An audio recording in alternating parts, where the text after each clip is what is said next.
is our moment. So long, the sky is the limit. Kaya natin to. We own the future. This is our moment. So long, the sky is the limit. Tara na, sama-sama. Dahil together, we own the future.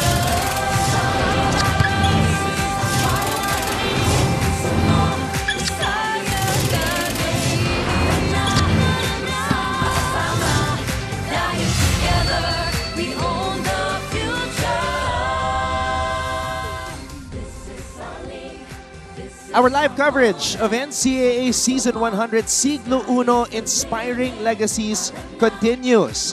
And I'm pretty sure that most of the people lining up to enter the Phil Oil Eco Oil Center here in San Juan are season ticket holders of San Beda University because the line to the parking was so freaking long. And that's how you know how important this game is today, because this is a rivalry matchup. San Beda University versus Colegio de San Juan de Letran. This is the type of game that you mark on your calendar, and we got a great appetizer. Overtime game, the Benil Blazers beat the San Sebastian College Recoletos Golden Stags 96-94 to shake up the team standings once again. You're gonna see it in just a bit, but yes, this is the matchup, the game at hand, the highly anticipated showdown between the rivals Letran versus San Beda on the first day of October, live on GTV simulcast on Heart of Asia. And of course, this is also seen worldwide on GMA News TV with live streaming on gmanetwork.com and the NCAA Philippines website on YouTube and Facebook. And of course, para sa lahat ng mga balita sa larangan ng palakasan, do follow at GMA Sports PH. There you see the sea of red. This is the place to be for them, and they are ready to go to war against Letran. Mabuhay Pilipinas, my name is Anton Rojas, and to all of the Bedans watching right now, your wish has been granted. Of course, we are listening to all of the chatter online, all of the buzz, and for some reason, this man was requested to be the analyst for today. Prince Rivero. Shout out sa mga tunay na bedistas. Magandang hapon po sa inyong lahat, sa lahat ng viewers natin for the NCAA Season 100. Sana maging magandang araw to para sa ating lahat dahil napakaganda ng game prior to this one, and we hope that this game will give us the excitement that we need to end this day. And just to be clear, you don't have a connection education-wise sa San Beda? Wala. Okay, so hindi po magiging biased Ay, si hindi. Prince Rivero even though you guys, the Bedans, requested na sana, praying na sana si Prince Rivero ang analyst. Alright, para mabuo ang ating broadcast team, we have Glycel Calvo at courtside coming in on late notice, I heard. So thank you very much, Glycel, for coming here ready and prepared. Yes. And by the way, Letran is her alma mater. Oh! So there's something there. But Glycel is very professional. She did her research for both teams, and we can't wait to hear your reports. She's got some updates as well, a very important injury update also. Oh yes. Sa panig ng Letran. We will talk about that in just a bit. Now let's go to the team standings, Prince, para makita kung saan ba nakapwesto itong dalawang kupunan na ito. Benil, of course, a big win again. Yes, sa mga hindi nakakaalam, hindi nakapanood kanina ng game, Benil Blazers won their game against San Sebastian on an overtime game. And syempre, this game naman is San Beda versus Letran Knights. So if San Beda wins this game, maangat sila to number 4 and perpetual bababa dahil syempre yung win-loss natin ata sa mga teams. And then Letran's gonna stay on number 3, solo number 3, and they won't be tied with Mapua. And again, palagi kong sinasabi sa iyo to, Anton, itong NCAA, ito yung klase ng liga na napakasarap panuurin. Doesn't matter kung anong araw, doesn't matter it's on a chill Sunday or whatever day it is. And you would think Tuesday would be the most chill day, but it's not. It was It's wild not. outside. Yes, and if you're about to go here and susubukan mong humabol, good luck sa parking. Kasi si Anton nagpark na doon sa napakalayong mall at nagbiyahe pa papunta lang dito, makaabot lang sa oras. Hey, Prince, look at this right here. This is just one piece of evidence as to how exciting the NCAA has been. Look at this. triple overtime, the first in the NCAA in 10 years. Yes, and syempre, yung triple overtime and rare natin makita yan. And for the players to be ready na magkaroon ng triple overtime and for them to really play their hearts out all throughout the minutes that they were playing, that's gonna be tough for them. And doon talaga na-challenge yung conditioning nila and yung mental toughness ng bawat isa. Tsaka Prince, umabot ng 3 overtime pero hindi umabot ng 100 yung score. So that just goes to show that the defense was still very physical. Yes, and that's the thing. You know, normally pag umaabot ng triple overtimes, the scores are normally high. But then at this case, medyo mababa. So makikita mo talaga na parehas na team, lumaban talaga sila defensively. And syempre, yun yung nagbigay talaga ng excitement dun sa game. So hindi siya naging game of offense. Naging game siya of defense and who can get a better stop. Diba? 5 Knights scored in double digits. Montecillo, Estrada, Santos, and Nunag. Estrada went crazy in the 3rd overtime, scoring 6 of the Knights' 14 points, and that is why they got the extra boost during that 3rd overtime. But the shooter, Teo Cuajao, top scored for Letran with 19 points, 5 of 15 from beyond the arc. And you know, Anton, we all know that Letran talaga is heavy on their starters. The pressure that Coach Allen puts on his starters is way beyond sa ibang team na nakikita ko. So the chance na binibigay niya talaga sa players niya for them to shine and to showcase their talent, the coach knows kung ano yung trabaho na nilagay nila doon sa practice outside of the games. Kaya pagdating ng game, yung tiwala talaga sa kanila, buong-buo. Now let's go over to the other side and talk about San Beda. Letran is coming into this game riding on a 3-game winning streak. But for San Beda and Coach Yuri Escueta, it's been an up and down season. They win and then they lose. They win again and then they lose. They haven't had back-to-back wins here in Season 100. And you know, Anton, malaking factor talaga dyan yung free throws nila. And syempre yung turnovers nila na medyo yun talaga yung problem nila throughout this first round. And we all know naman na that's something na that the teams can really work on their practice, which Coach told us na they do work on it. Pero meron talagang mga panahon na ganun eh. You really can't catch a break. But you know, we're hoping that today they get to change that. And all the Bedans are hoping that today they will put their head down, they will put their blinders on, and they will play as aggressive as ever here in Season 100. Playtime is over. Tapos na yung panahon ng experimentation. Tapos na yung papetiks-petiks lang. It is time to see red and get the victory today. Yes, napakaganda nung sinabi mo na yun, Anton. And naririnig nyo ba yung growl ng lion dyan sa background? Kasi parang in my mind, napapagrowl din ako eh. Imagine if all the players of San Beda comes out with the same mindset to just dominate. That would have been the perfect ending for a Tuesday. You know what, for a while, I thought I was the only one who was hearing the growl. Yeah, I mean, akala ko wala lang. Trinay ko pang alisin kanina yung isang headset ko, but then it was there. All right.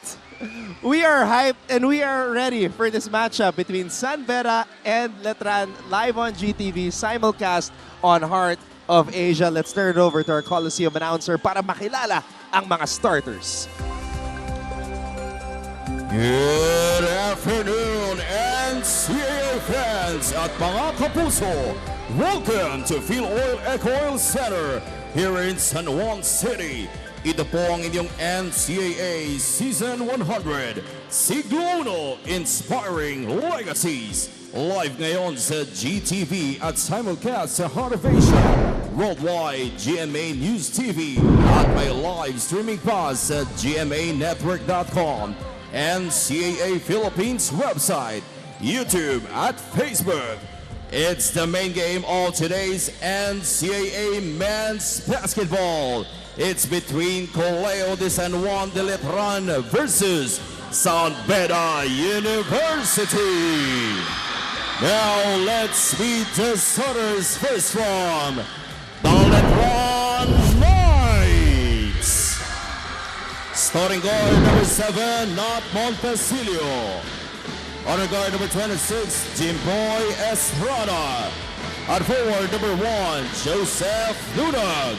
At forward number 29, Dale Cuajao. And at center number 4, Kevin Santos.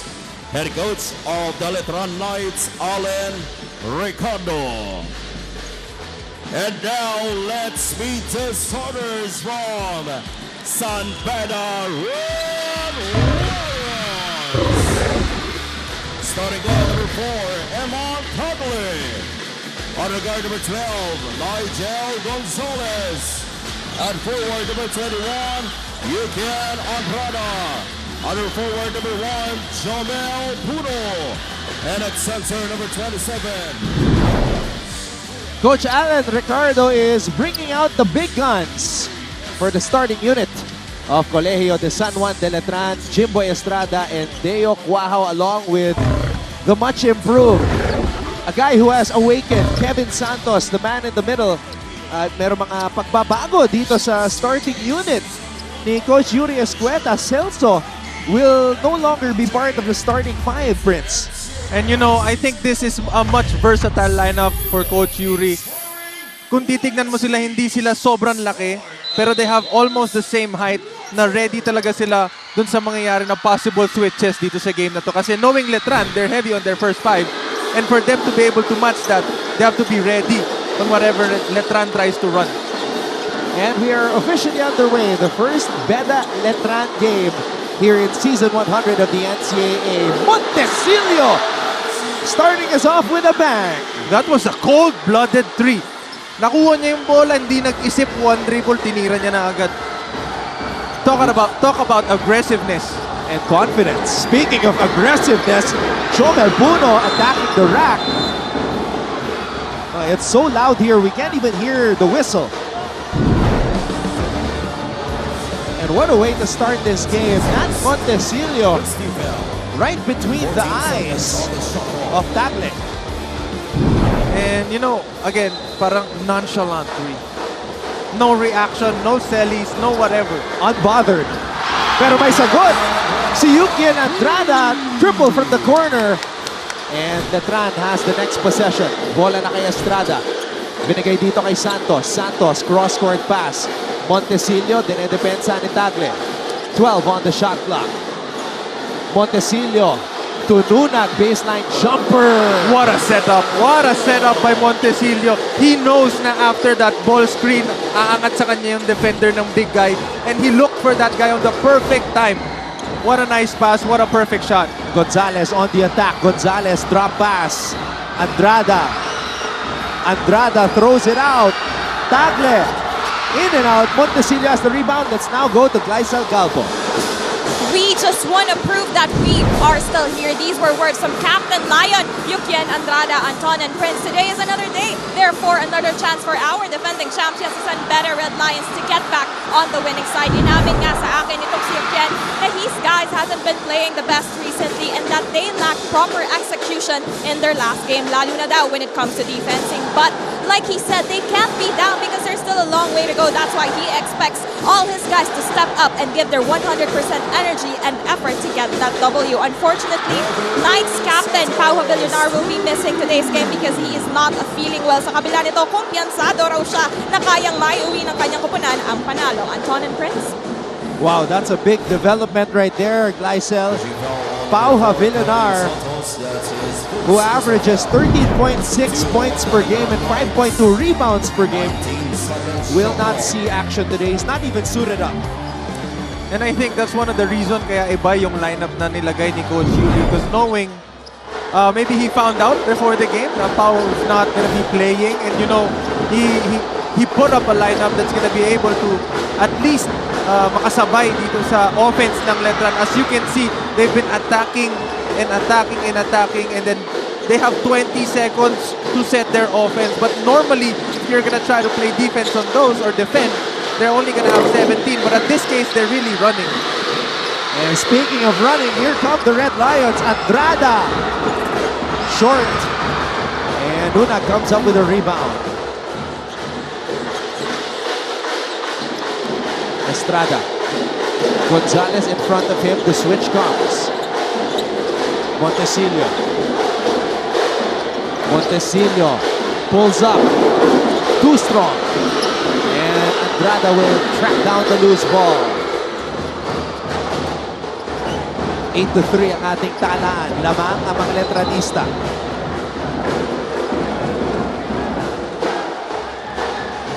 getting a bit chippy. And that's what we all went here to see. As you all remember, binanggit ni Anton kanina na rivalry ang San Beda and Letran. And you know, yung mga ganitong klaseng contact, that's normal. And that's really what makes the game exciting. These are the two winningest teams in the history of the NCAA. 23 championships for San Beda, 20 for Letran.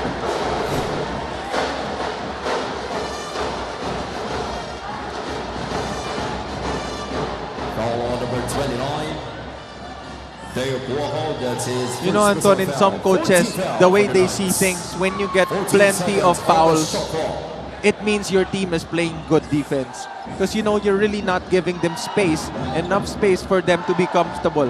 And the fact that you get plenty of fouls, it means you're suffocating them enough na the referees think you're giving a foul. Gonzalez. Andrada.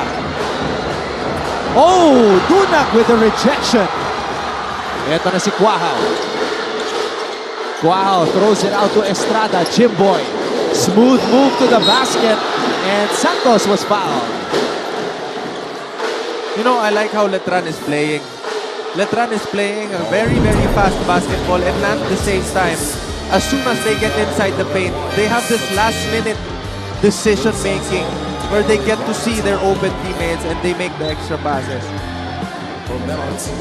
And on that occasion, it was Jimboy Estrada drawing two defenders, finding Santos underneath. Defender was late and hit Santos at the back of the head. So now he has to shoot two free throws.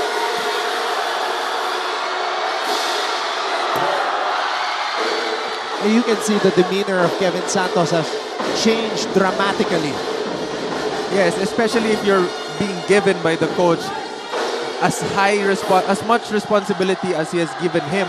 You know, eventually you're really gonna change whatever you're feeling. Kasi iba na yung responsibilities mo. Mas marami na yung expectations sa'yo compared to what you have before. Puno. First triple of the game does not fall for him.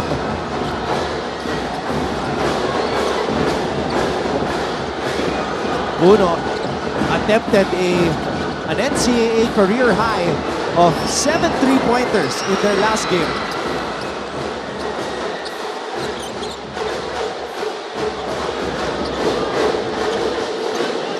Prior to that, Jomel just took 5 attempts in 5 games. Estrada. Estrada on the pull-up. Short. Puno comes up with a rebound.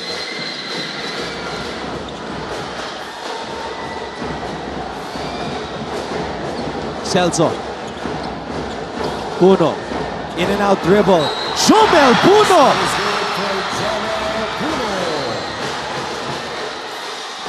Anton, that's their first basket sa loob ng paint. They have been 0 for 4 so far, and then that was their first basket, so that makes it 1 for 5. And when we return, Jomel Puno will shoot the bonus.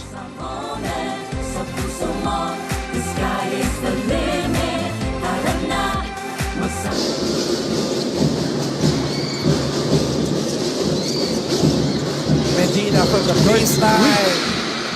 Kala ko short. Hindi diretso yung follow through. Medina. Zone to. Naka 1-3-1 ngayon ng San Sebastian. Trying to get into their zone offense. JRU wants to get that shooter loading on the corner. Wow, Raimundo staring down Richo. And a chance to complete. Mancom representative, Father Vic Calvo of Colegio de San Juan de Letran. Sitting beside him, of course, Sir Peter Caico of Arellano University.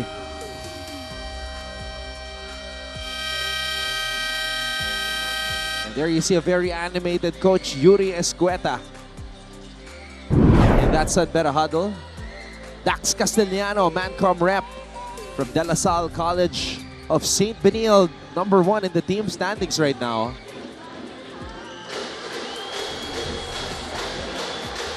Jomel Puno is so tall and his wingspan is unlike any other player in the NCAA. On that replay earlier, it looked like he was playing basketball on a kiddie hoop. He made it so easy to get the ball close to the ring and then make sure na yung bantay niya hindi umabot. And he completes the three-point play.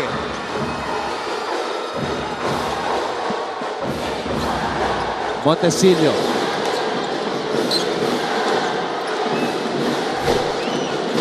Now, Anton, that was the kind of delay I was talking about. They started to run their play at 17 seconds ng shot clock, and they got what they wanted. Turnover for Letran, tried to finish, got the foul. And Benny Estacio, another highly touted recruit who's been playing the backup point guard role, Number 7, Mark Montesilio. able to draw a foul there.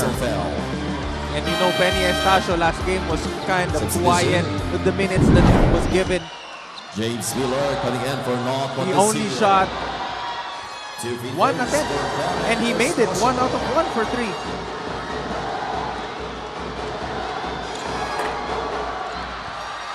Estacio in and out on the first free throw.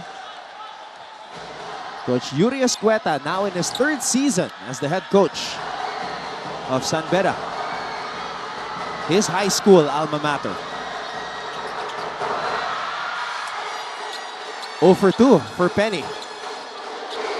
If Beda wants to have a good chance on winning this game, they have to make sure they make those free throws.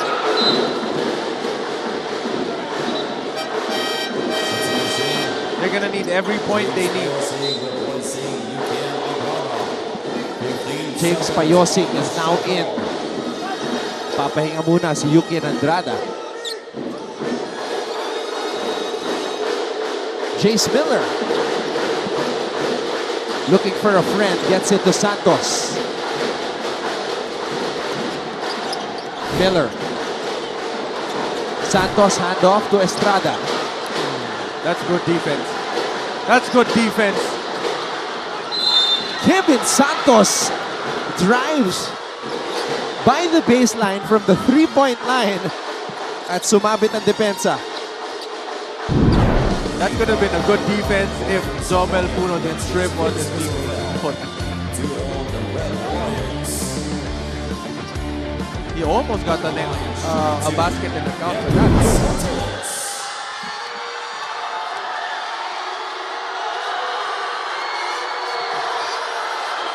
Good on the first. Again, if you're gonna look at him, he's kind of quite relaxed compared to the player that we've been seeing before.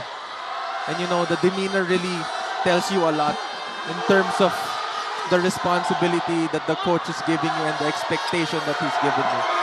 Well, anytime you are 6'6" and you come from Pampanga, the expectations are high. Imagine if you make me 6'6". Oh, Diba?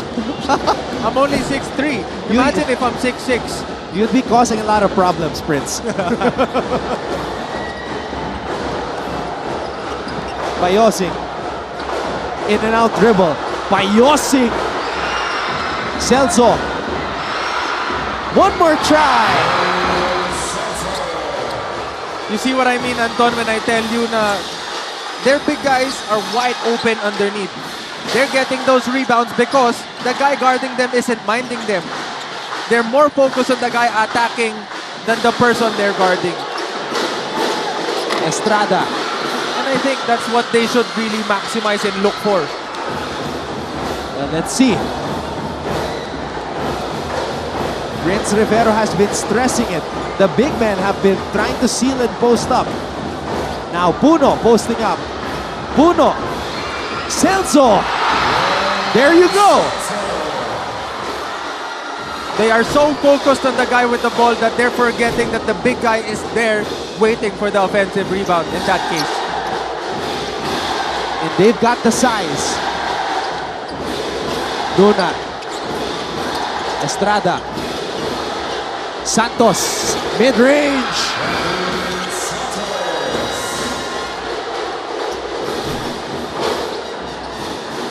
7 points for Kevin Santos.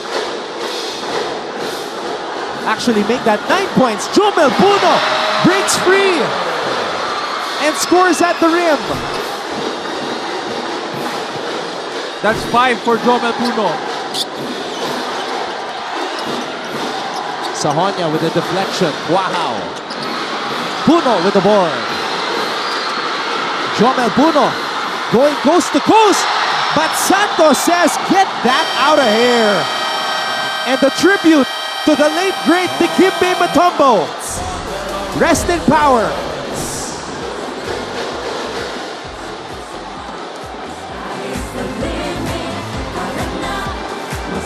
The shoot gives it to Montaño. To the corner, Guadagna. Fourth to shoot. Guadagna fires a jumper. It's goal! Maclad Guadagna. Arellano will try once again. 5 seconds. Basti Valencia from the tree. No good. And LPU Pirates survives another close game in this NCAA Season 100. Winning this game against Kevin Santos with a mid-range. And this tribute block to the late great Dikembe Mutombo, who passed away recently but will be known forever as one of the greatest defensive centers in the history of basketball. You know, when I was young, nung bata kami ng mga kapatid ko, we used to copy that guy. We used to copy him whenever I get a block from my brothers. I copy him with a finger wag. Always do that. Then my brothers kept on copying naman Michael Jordan with the tongue. So is that why Richie decided to try to learn the hop step, the Euro step? Because of you keeping on blocking him and doing the finger wag? Actually, hindi. Kaya niya natutunan yung side step na yun and yung hop step na yun. That was actually my dad's move. Oh, that was so my dad's your move. dad used to do it back in the day, Coach Paolo. Yes, and you know, he taught me that the difference between mine and Richie's is his looks hella better. Mine looks like a 40-year-old doing side step. You know the terms that they use. Uy, parang side step ng 40 years old. Ganon. That's the term they use for me. And with Richie naman, the term they use is, wow, ang ganda. Napaka smooth. Napaka haba ng steps. Ganon. And Athletic. he gets everybody with it. Chase Miller couldn't complete the highlight. Payosik on the move. Payosik You see in the finish. You see the lane that Celso gave Payosing after that seal. Payosing was wide open. And we are tied at 14 all. Santos, that's traveling. Regularly, substitution, Kobe Monhead, and Rafael Gol coming in to replace their Wall and Kevin So that's what Prince Rivera was explaining, the name created by Joe Celso. Yes, and normally not everyone can see the things the big guys are doing. I'm playing a big guy position whenever I'm on the court, and you know, those are the kind of things, the little things that people don't normally see. That small seal that Celso did opened up that lane for Payosing. Was it Payosing or Sahonia? Payosing. We haven't mentioned Sahonia's name much so far in this game. It's his first San Beda Letran matchup. 2 feet close for Brian Sahonia. Sahonia this season leading San Beda in scoring, averaging 14.8 points per game. Oh, but he misses on the first.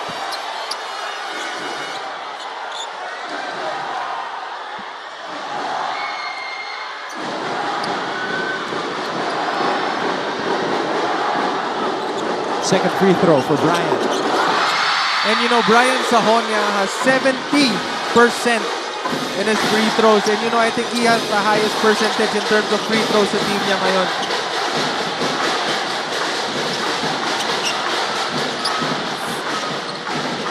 Monhe backboards that triple attempt. Or sideboard. Hitting the side of the backboard. Celso. And Celso draws a foul. Imagine what you can do when your big guy is sealing and then you give him the ball. And we all know Letran is kind of heavy on their first five.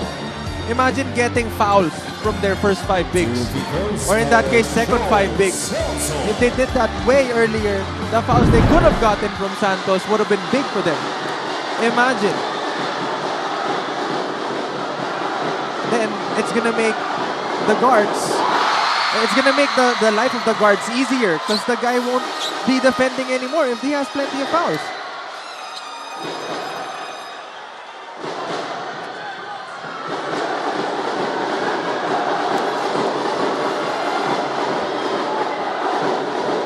Second free throw for Joe. And he gives San Beda a 3-point lead. Miller accelerates, steps on the brakes. Miller gets the ball back. Foul talaga. Kitang-kita na medyo naisingit niya yung kamay niya dun sa pagitan ng arms nito ni Miller. 3 on the Red Lions. 14 seconds on the shot clock. Clearly a foul there. Estrada. Pass. Too strong for Monje.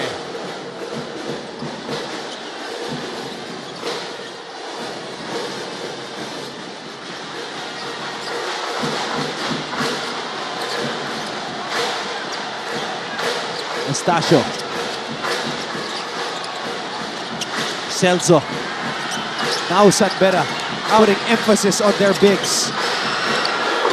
But their bigs can shoot too. Celso finding Yukian Andrada. Now that they try to put the ball inside, everybody else clogs the paint, giving Yukian that wide open three. And we all know you can't leave Yukian like that. Miller on a runner. That was a tough shot. But nevertheless, good move. That's a one-leg runner. Sahonia. And San Beda will run out of time. At the end of the first quarter, score is 20-16 in favor of San Beda leads Letran 20-16 at the end of the first period. You're watching NCAA Season 100. Siglo Uno inspiring legacies. The Red Lions end the first quarter on a 10-2 run. This is a moment, so puso mo, the sky is the limit. Off the bench for Lozano. Magkakamukha, magkakatindig yung mga player ng Jerry. Di mo na alam sino yung pupukol ng pupukol eh. They send it back now to Goho Cruz. Good challenge. He will pull the trigger, but he will knock it down. And that's the scoring caliber that he has. 7 points for the rookie, Mark Goho Cruz. Quick trigger timeout called by Good. And Mark Goho Cruz, mythical 5 in Season 99 Juniors Basketball. Part of that runner-up finish of the junior. Or go, nope. Goho Cruz cleans up the mess. See that transition, 4 guys running down the lane. Tatlo yung nasa loob. So clean up that is after that layup ni Sean Orban na hindi pumasok. Nandun tatlong tao tumatalon para sa perpetual na naka-safety lang si Nunez. So, Perpetua is still starting off back. I see, Prince, you are impressed with the way some of these ladies suddenly turned to the camera. Yes, if last Sunday they came out ready, today they came out ready also. Again, you said Tuesday's supposed to be the chillest day. Yeah, but they're dressed like it's a weekend. Of course, it's a Letran and San Beda game. They have to keep things interesting. Siyempre, maraming players ang nanonood. And siyempre, naglalaro dyan. And you know, you have to dress to impress. There you go. And I think the people who are here now nailed it. For sure. Dressed to the nines, knowing that this is an event. And we're glad to have you with us. Don Rojas together with Prince Rivero. And at courtside, we've got Glycel Galpo. Sahonia. Sahonia. Too strong. Balik ang bola sa mga Letranista.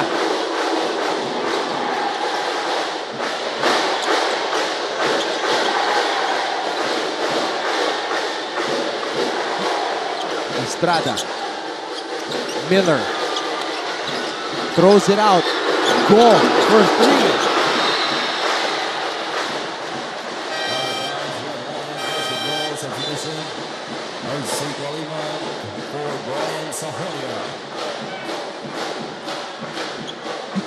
Yung tinira ni Go, usually yun yung mga tinitira ni Pau Havillonar. Yes, and you know, doon pa lang masasabi natin kung gaano talaga kalaki yung mawawala dito sa Letran. Now that Havillonar is playing because of an apparent injury. And you know, mawawalan sila ng isang enforcer. Yung type ng player na alam mong pag nasa loob ng court will create enough impact para sa team niya na malaking bagay. Andrada steps back for 3. Songkuya starting at the center spot and making an impact. Let's get an update at courtside now from Gaisel Galpo. After that long and strenuous triple time overtime game against the Altas ang napatunayan at nakita raw nitong si Coach Alan Ricardo sa kanyang kupunan ay ang kanilang pagiging fearless. And this same fearlessness is what he wants the Knights to manifest in today's game, in this rivalry game. Isa lang daw ang paalala niya sa kanila against the defending champions of the Yan is to keep the game close despite any adversity. Their bench might not be as deep with a few missing pieces. He says they take this as a challenge and work with the pieces they have to turn the game in their favor. Going into the second quarter, ang paalala ni Coach Allen is for them to keep the ball moving and retain the same tenacity that they've had since the first quarter. Isang kupunan mula sa Moralia at isa mula sa Mendiola. Sino kaya ang mangingibabaw ngayong araw? Anton and Prince? You can never tell in a San Beda Letran matchup. It doesn't matter kung anong place ka doon sa standing. It's a rivalry, bilog ang bola, and alam natin na pride ang lumalaban para sa kanila. And as the clock ticks, the crowd gets thicker. I see a lot of Bedans who can't find their seats right now. It's like they're sardines in a can. And that's what makes these events fun. You know, you get to bond with your family, going here, spending time watching the school that you attended before, play and represent. You know, for some families, ito yung nilulook forward nila every week eh. Alam mo yun? It's their bonding. Chase Miller, I don't know how he got that shot off.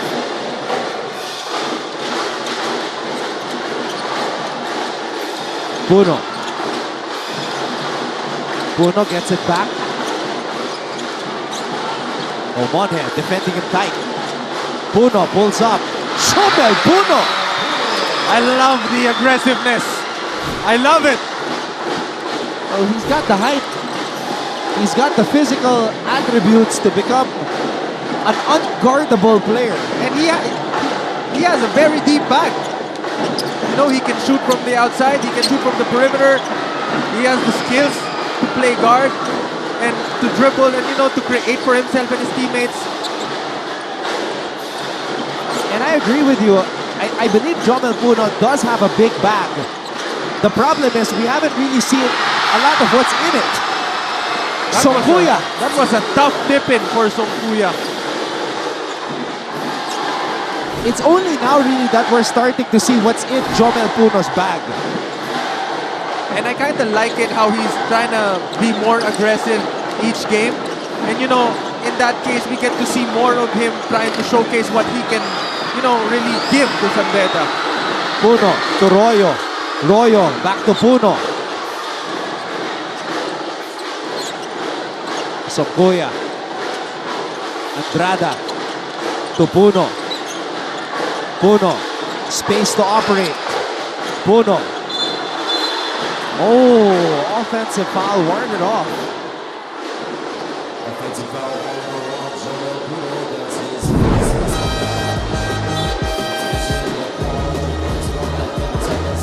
Yep, definitely a push.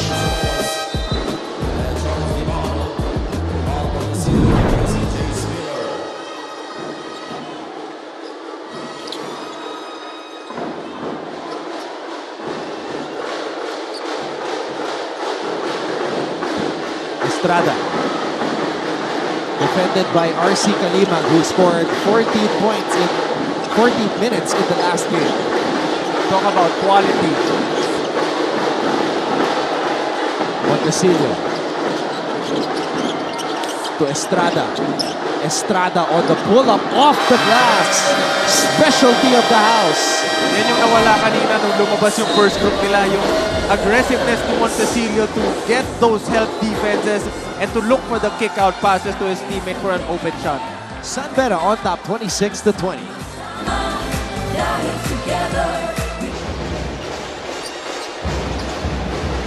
Almost a steal. Actually, he completes the steal.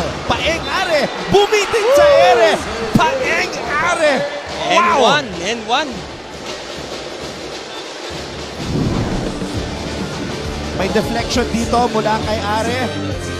Kondisyon na habol. Buhat bantay. Hang time, no? Ang tagal sa ere. Hinintay mo nang bumaba.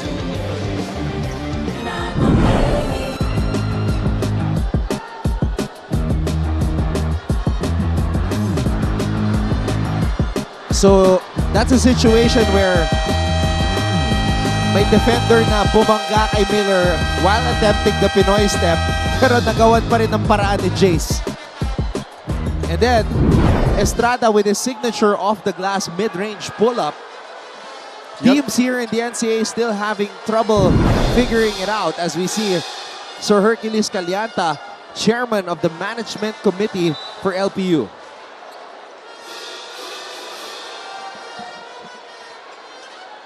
If you notice, Anton, there are certain types of scouting reports pagdating sa mga ganitong leagues. Ano? And in terms of college, normally they give out booklets sa mga players stating or showing kung ano yung mga strengths. Oh my goodness! Jomel Puno! Right at the rim in the face of Kevin Santos. But Kevin Santos got one more back. Wow! I guess we'll be seeing that in the highlights this week.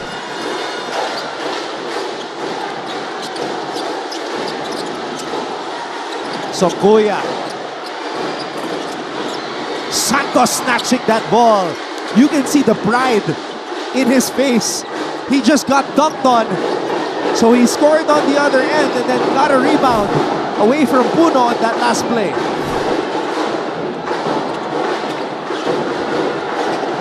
You know, this is something a coach of mine told me before. You have to have the memory of a goldfish. After 10 seconds, they lose it and restarts. After that dunk, he forgot about it, run down, run back on offense, got the layup, went back, get the defensive rebound for his teammates. You know, that's something na normally, if you get dunked on, your morale is gonna go down, everything's gonna, you know, it's gonna matter.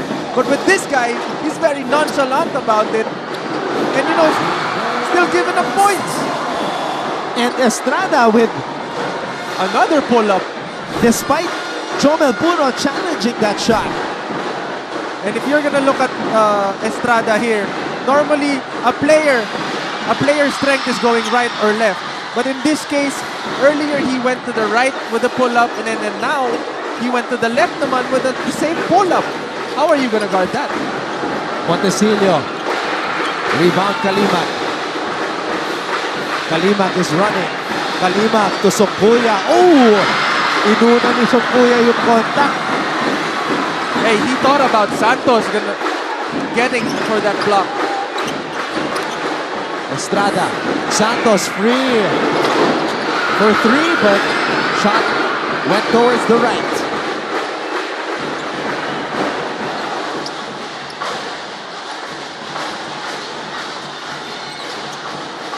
Puno. Crossover. Puno. Drop pass. What a play. Wow, that was a smart play by Jomel Puno, making sure he gets the defender of Songkuya, giving him that open floater. Estrada. Royo. Royo spins. Whoa! He Royo's almost blocked. got that. Jimboy with the stop. Santos. Back to Estrada. And Joel Buno is gassed. He's tired.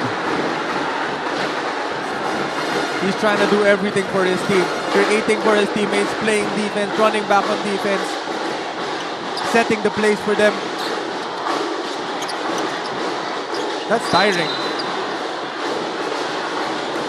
On that last fast break, he was actually walking down, but playtime is over. You know, if you're gonna look at that, Santos got a piece of it. But he was still able to make it. He got a piece of it. Now that was one hell of a highlight. San Beda on top by 1.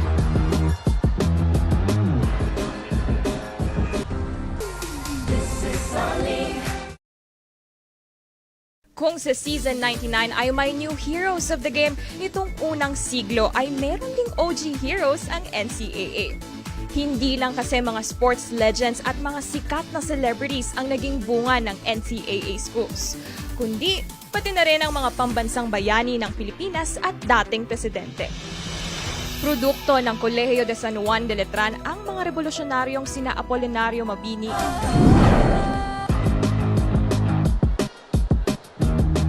His name is Jimboy Estrada. His signature move is the pull-up bank shot off the glass. But he's got a lot of other moves in his bag. One of the toughest players to match up against in the NCAA, Jimboy Estrada. After that 0 for 2 start, he has been red hot since. 14 seconds shot clock.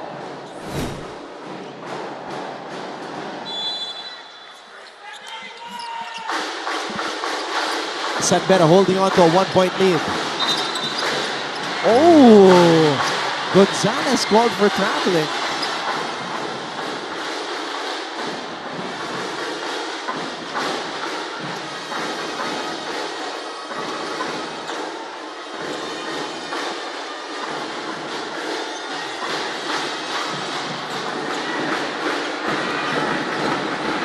Montesillo, cross court to Santos. Wow. Dunat. Estrada. Celso with the board. Making sure Estrada knows that I already got it. Can you just move along? Gonzalez steps on the brakes. You kick for 3. Santos with another rebound.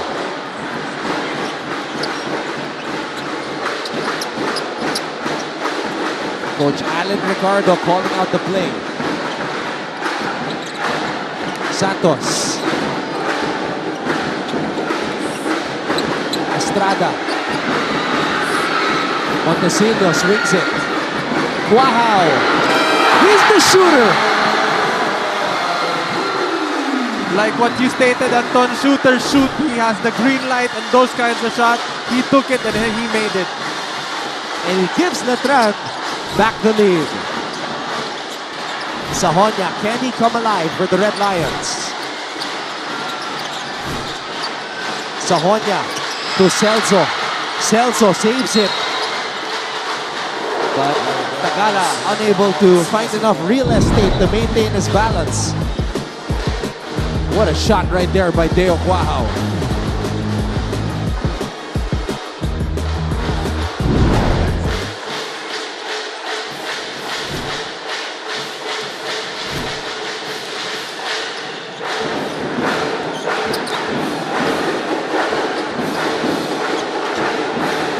Montesillo.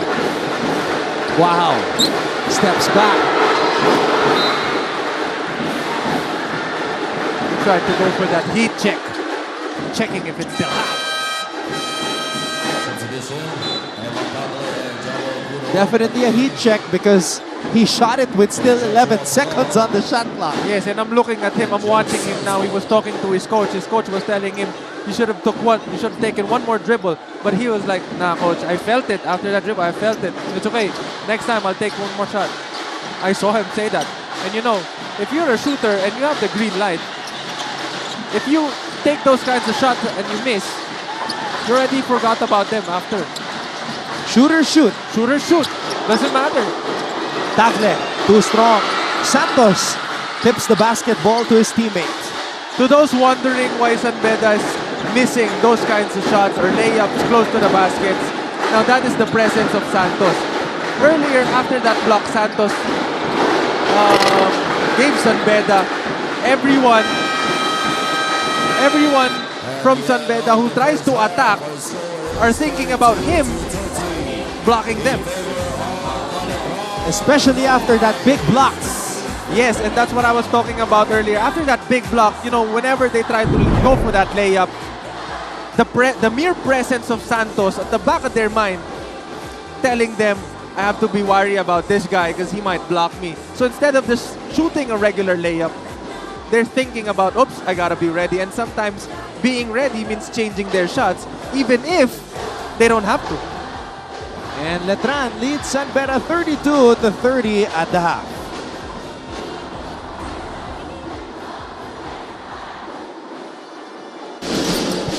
Ancheta. Let's see if they'll try to establish Liwag. Inon pulls up for three. Allen Liwag. What a pass to Ancheta. And Ancheta is able to score. And gives the lead back to Benilde. Miscommunication on the San Beda defense. Capitalize na yun. Ito yung nagagawa ni Allen Liwag. When he gets the ball in the post, they can run the offense through him. Yeah. Punta. It's something you worked hard for at saka pinaghirapan mo. Yan na nga.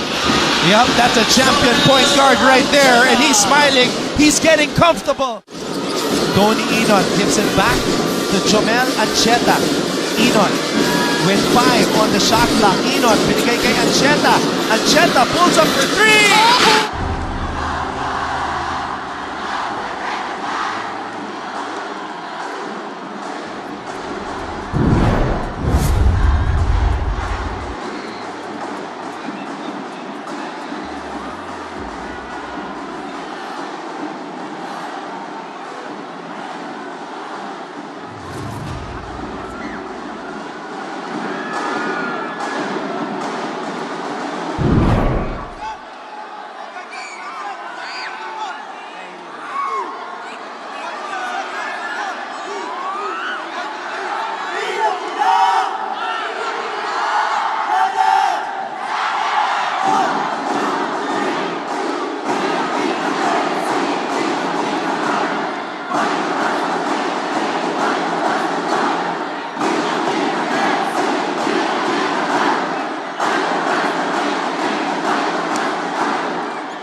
some moments.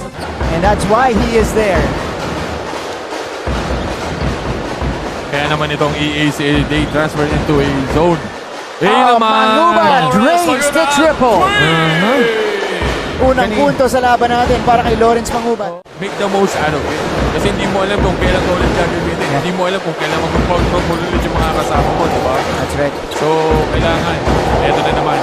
Lawrence Mangubat drains his second one from the same spot. Jeco Bancales back in the game.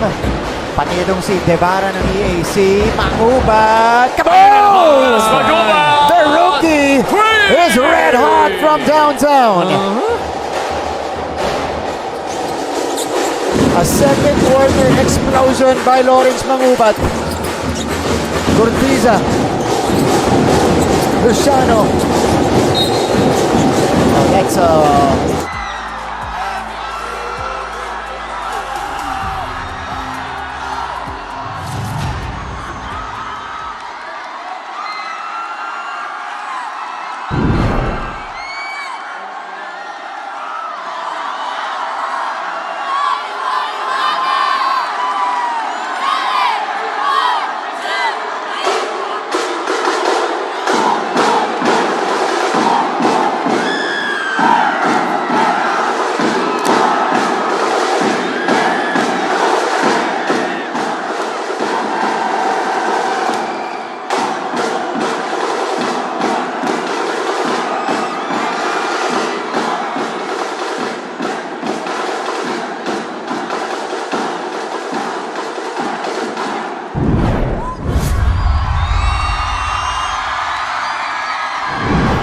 I don't know if you guys hear that through our microphones, but it is deafening inside the Phil Oil Eco Oil Center here in San Juan as the San Beda Red Corps is on the hard court right now and every Bedan in the crowd is standing.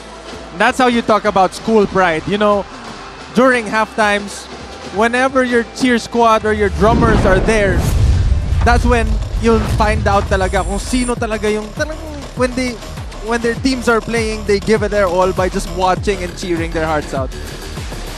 Nat Montesillo started this game with a triple and then Andrada responded right away with his version from the corner. It was actually Letran that took an early lead in this contest. They were up 10-3 actually. And then Coach Yuri Escueta making the adjustments and this guy went to work. Jomel Puno. And so did Joe Celso. And you know, Anton, kanina sinabi ko sa'yo na parang ang dami yata ng ina-attempts ng San Beda na 3-pointers dun sa half pa lang natin. Ano? Pero if you're gonna look at the stats, Letran has more attempts from the 3-point line than San Beda. Letran now is 4 out of 16 with 25% and then San Beda is 2 out of 14. And if you're gonna talk about numbers, San Beda's on the high percentage on when it comes to 3-pointers. They're nasa mga 30-35% per game. And yung Letran naman ay nasa 25, which what they have now. So if we're gonna talk about numbers, San Beda's gonna be shooting way more than the attempts they have now. And if they get to their percentage, that's gonna be a lot for them. Nabitawan pa nga ni Jomel yung bola, That's no? what I was telling you earlier. During that dunk, I think Santos got a piece of it. But still, he managed to put the ball in. That's crazy. Nabitawan niya on the way up and then medyo na natapik pa ni Kevin Santos and he still found a way to dunk that one. That was a tough finish. Perimeter points. Santos and Estrada have been doing damage from there. That's why the disparity has been huge.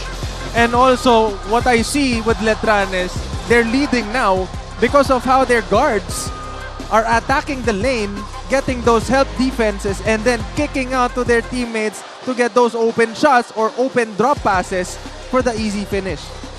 Yeah, 5 out of the 7 players that have scored for Letran are guards.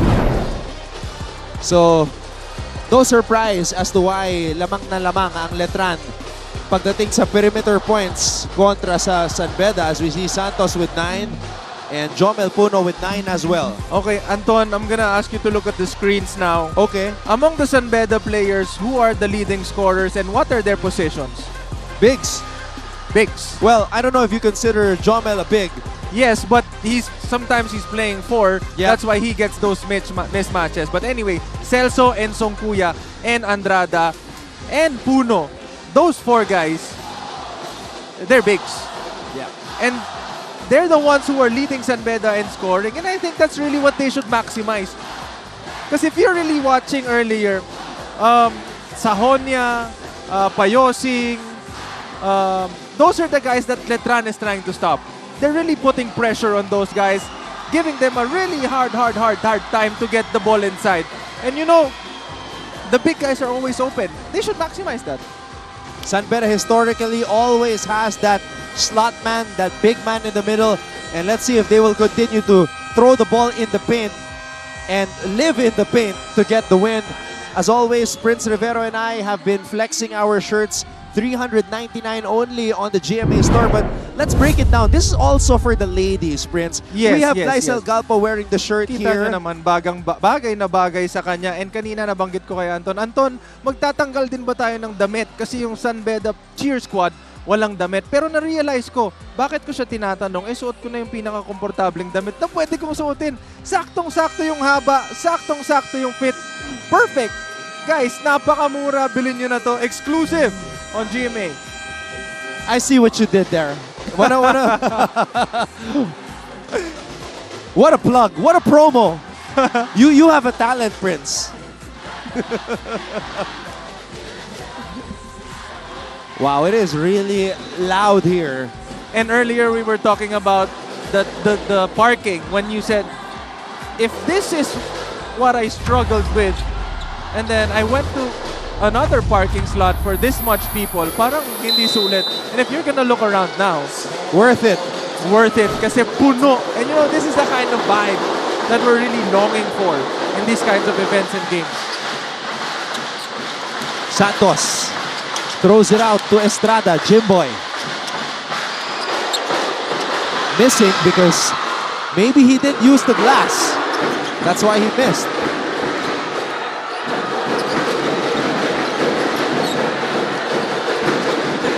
Gonzalez. Puno. Puno. On the pull-up. And Andrada comes up with a loose ball. Nigel. Andrada, 3 for 3. Lunag. Touchdown. Now this is the kind of offense Letran loves to do. And ito talaga yung pagkakakilala sila sa kanila. Ever since dati pa, panahon pa nila rin ng bata. Yung Letran, yan yung team na tatakbo. Puno. Tagle. High-low. I guess he didn't see that, but good attack. But you're right, you've been stressing it. The big man getting that early work and trying to seal his defender. Kasi imagine if you get the big guys of Letran in trouble early. Alright, makibalita muna tayo kay Glycel Galpo. Inside the dugout during their halftime break, the San Beda Red Lions had a viewing of their first half performance to address their lapses in the first start of the game. Coach Yuri commented that it is good that they are running and that they are able to get those stops. He also expressed that they are performing better defensively compared to the previous game. Kaya naman, going into the second half, Coach Yuri says that defense is still the key. That's why they should not hesitate to go against the big man of their opponent, to run out more and fill the corners to get better chances at the basket. Yan muna mula sa panig ng San Beda, Anton and Prince. Thank you very much, Glycel, for that report. As Glycel was reporting, Deo Quahao knocking down a triple and looking back at the San Beda bench. Quahao again. Halfway down on that shot. Okay, my question for you, Anton. If you're San Beda and Kuao just made the three-pointer, given the chance and opportunity na mapasahan siya ng ganun ulit, would you still give him that late challenge? Hell no. Hell no! You're supposed to be all up on him, making sure he puts the ball down, attack the lane, and not shoot the three from the outside. Kasi that's where you're gonna have problems. Dunag. Blocked. Earlier, I was stressing about the San Beda team having to maximize. Wow! Santos denying Puno. And that's the presence I was talking about, Anton. You know, they always have that at the back of their mind na whenever they try to go for those kinds of shots, isipin na andyan si Santos, baka abutin niya to. It's a block party here in the third. Tagle. And we are tied again, 37 all. I love how these two teams are playing now, you know, exchanging buckets, making sure playing defense on one another. And yan yung mga klase ng games na exciting, ang masarap panuurin. Rivalry, perfect. Puno, this time decides to throw it out. Andrada. And Santos comes up with a loose ball. Santos! Chimboy Estrada and Santos connecting on an alley-oop. Santos getting back on the dunk that was given to him earlier with that dunk. Medyo nasa likod pa nga yung pasa, Anton. Dunag. Songkuya. Oh, wow. He's gassed. He's gassed. Both teams have been running up and down the court. Andrada ties things up at 39. Easy dukot play lang. Again, binabati ko yung kuya ni Yukien na si Yutien na nag-umpisa ng dukot plays. Estrada. Crossover. Estrada. Naunahan si Gonzalez.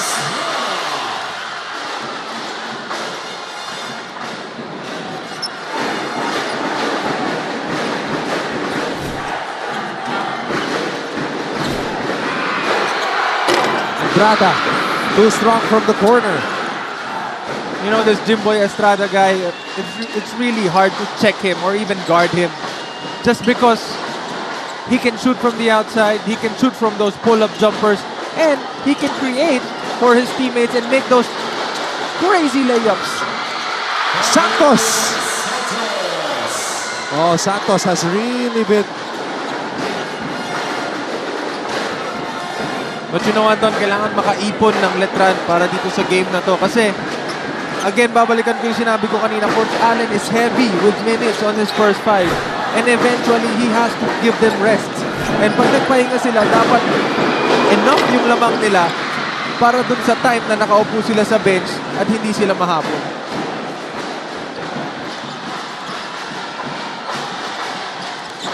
Montecillo to Quahao.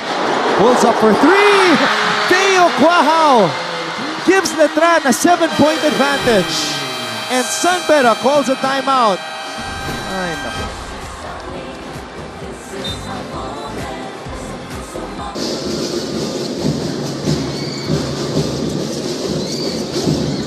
Medina from the baseline.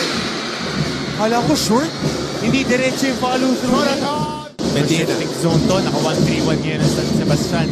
Trying to get into their zone offense. JRU wants to get that shooter loading on the corner. Wow, Raimundo staring down Richo. And a chance to complete. Kevin Santos has owned the third quarter. And this might go down as one of the greatest alley-oops that we have seen in a San Beda Letran encounter.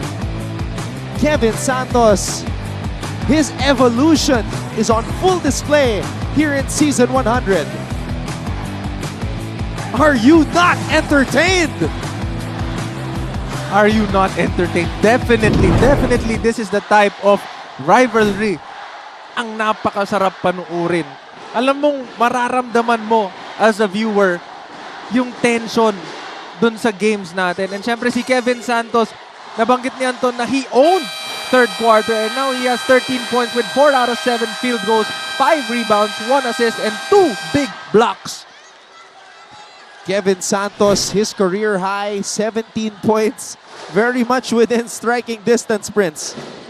Yes, and marami pang pwede mangyari, especially now na nasa 4 minutes 34 pa tayo ng third quarter. And paghandaan nyo lang yung mga sarili ninyo kasi itong rivalry game na to, hindi dito nagtatapos to. Marami pang pwede mangyari dito. So, enjoy guys. Estacio. Payosing. Payosing on the move. James Payosing with a finish. How was James Payosing that open for the layup? I have no idea. It was because of Celso's steal. And much more, some of the people na nanonood ngayon, hindi nila nakikita yung mga ganong bagay. Gusto ko lang i-appreciate natin yung trabaho ng big guys na binibigay nila para sa kanya-kanyang mga teams. Estrada. With the pace of the game, it's so hard to see those things. And that's why you're the expert, Prince. Dunag for 3. Remember how San Beda was able to get the lead earlier. They were trying to get the ball inside to their bigs and then outside for those open shots.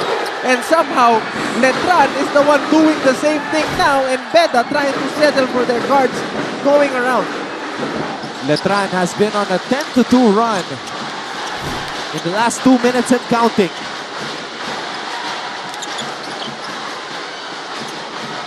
Estrada.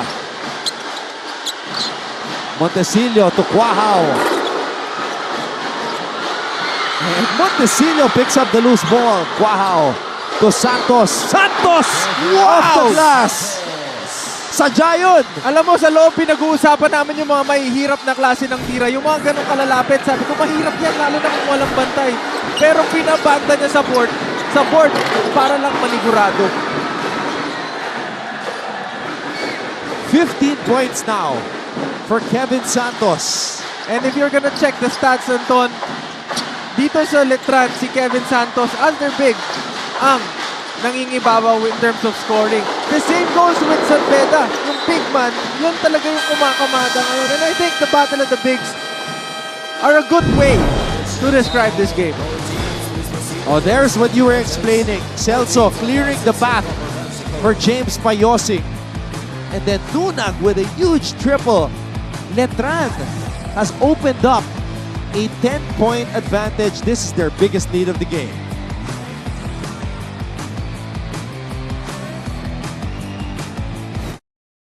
Alam nyo ba na meron ding Kapuso Stars ang nag-aral sa NCAA schools? Ilan sa mga ito ay sina Yasser Marta na naging team B ng San Sebastian bago lumipat sa LPU. Si Anthony Rosaldo naman ay galing sa Arellano at si Rocco Nasino na naging Mr. Mapua pa. Mga Perpetualites naman sina Kailin Alcantara at Shaira Diaz, habang tubong St. Benilde sina El Villanueva at David Licauco. Proud Bedans naman sina Sofia Ceneron, Christopher Martin at Andre Paras. Letran on a 3-game winning streak, and the students are here in uniform, and there's a battle going on between the Letran Knights and the Bedans. Alam mo yan yung namimiss ko eh. Yung makikita mo sa crowd, yung mga galing sa school na katatapos ng klase. Katatapos ng klase hindi yung mga nag-cut ng klase. Katatapos ng klase are all out here cheering for their alma mater, screaming their hearts out para maramdaman ng mga players nila yung support na meron sila para sa kanila. You gotta love it. Yun yung masarap dun eh. Yung masarap sa pakiramdam. And you know, that's more than enough para ibigay mo yung lahat ng meron ka whenever you play. And this is not a good sign for San Beda as they turned the ball over coming off that timeout. Wow. Estrada.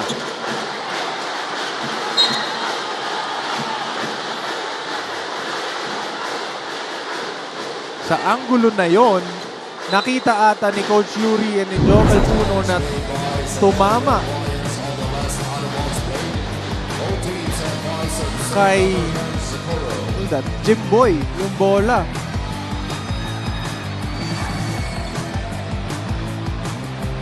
But the ref called it as bola ulit ng Letran, and now they're reviewing because I think Coach Yuri challenged the call.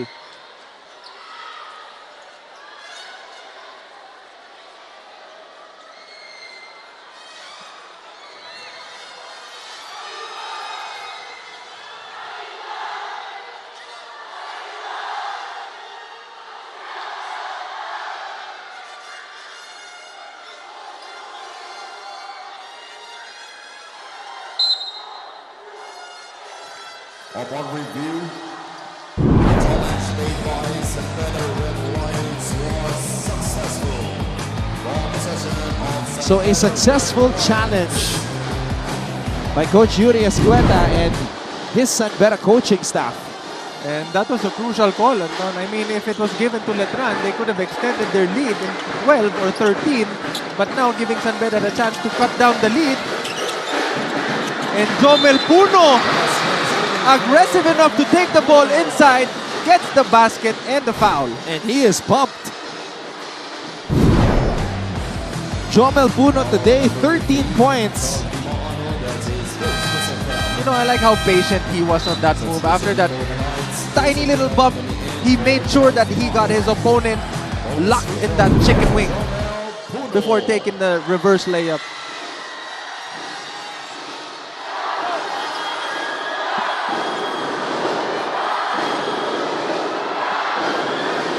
A minute and 35 to go in the third. Puno completes another three-point play.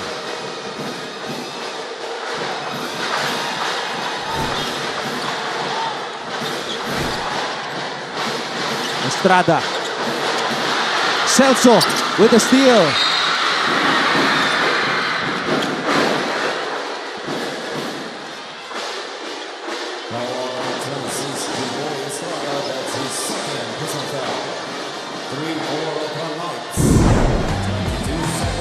That was a risky pass, Anton.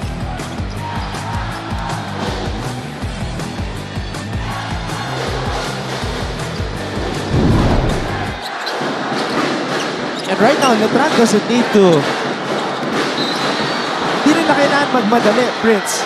Because they have the lead. Again, yan yung sinasabi ko sa'yo kanina eh. They need to have a comfortable lead, enough for their starters to get that breather. Especially ngayon na patapos na yung third quarter and papasok na yung fourth quarter. Hindi nila kakayanin na, or maybe kaya nila dahil kagagaling lang nila dun sa triple overtime game. Maybe kakayanin nila na tapusin yung game nang wala ng palitan. Pero that's gonna affect how they make a decision and everything else. Sohonia. Puno, binigay dito kay Estacio. Estacio from way out.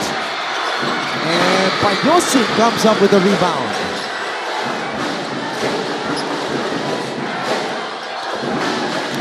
Panyosing bullies his way to the basket.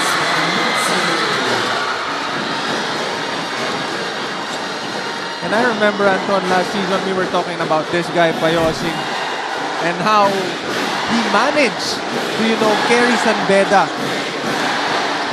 And how he stepped up para dun sa binigay sa kanyang responsibility ni Coach Yuri. And so far, he doesn't disappoint. Estrada, double teamed. Estrada throws it out. Wow for three. And Santos grabs the rebound.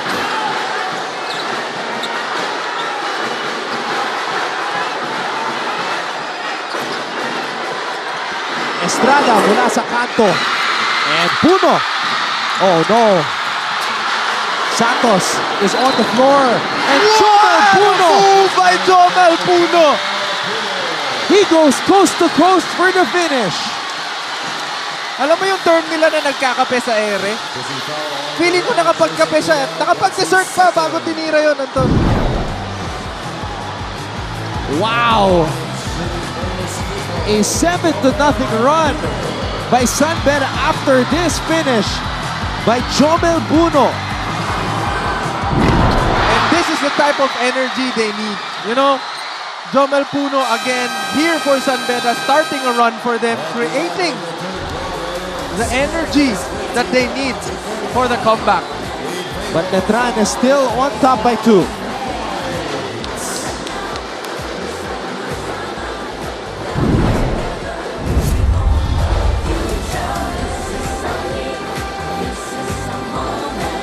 Tilio.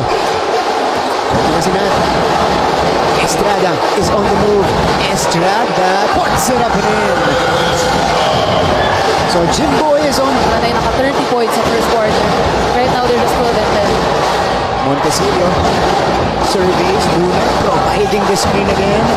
8 to shoot for Nat. Pull-up jumper. Estrada with back-to-back baskets. Tara ng miscommunication sa Letran defense kung bakit walang tao na nagpunta dun sa open shoot. Corner shot. Wow. Designated shooter. Misfires. Ito si Jimboy. Jimboy likes this matchup against Argente. He will attack him. Estrada gets the roll. 6 points for Estrada here in the first. Highly Bringing it across.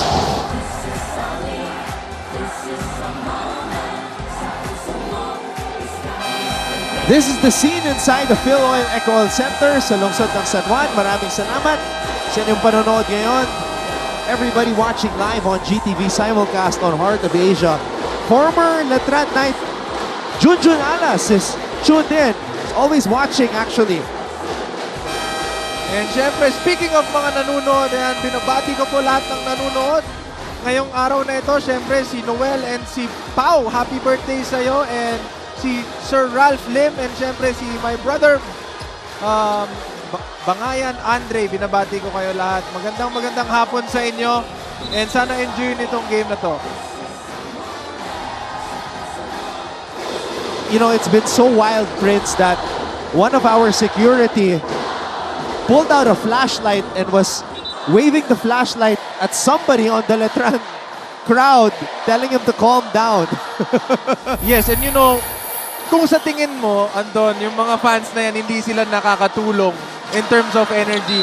You know, I remember seeing dati alumni from our school na yung talagang sumisigaw na lumalabas na yung veins sa leeg. And you know, sometimes that's all you need. You know, for that extra boost na pwede mong makuha dun sa game na yun. Sahonia. Sahonia! San Beda badly needs him. Brian Sahonia has been on a dry spell. That's just his first field goal of the game, Prince. Yes, and again, babalikan ko lang, the big guys are the ones dominating this game, and sometimes all you have to do is, you know, shuffle things up. Estrada in and out on that shot. Make sure limit Letran with one shot and get a stop. Go back for another offense. Sahonia. Oh! He almost got that one. That was a good move. Medyo nabitawan ni Brian yung bola doon. Nagulat siguro siya na, uy, sobrang open ko ata. Letran has been scoreless in over 4 minutes though. Wow. And that's a foul on Sahonia.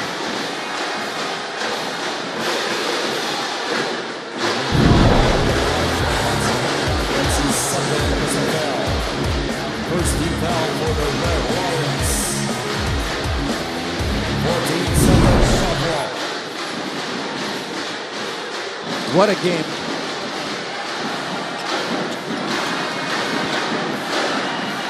$51 Estrada. Santos on the pull-up. And San Beda with a chance to take the lead. Puno. And there's the seal by Joe Celso. Look how wide and open Joe Celso was inside after that seal. No one from the Letran side even helped because they're thinking that if they drop down, they're gonna leave their man wide open for that shot. And so, they left him there for him, and he got the foul.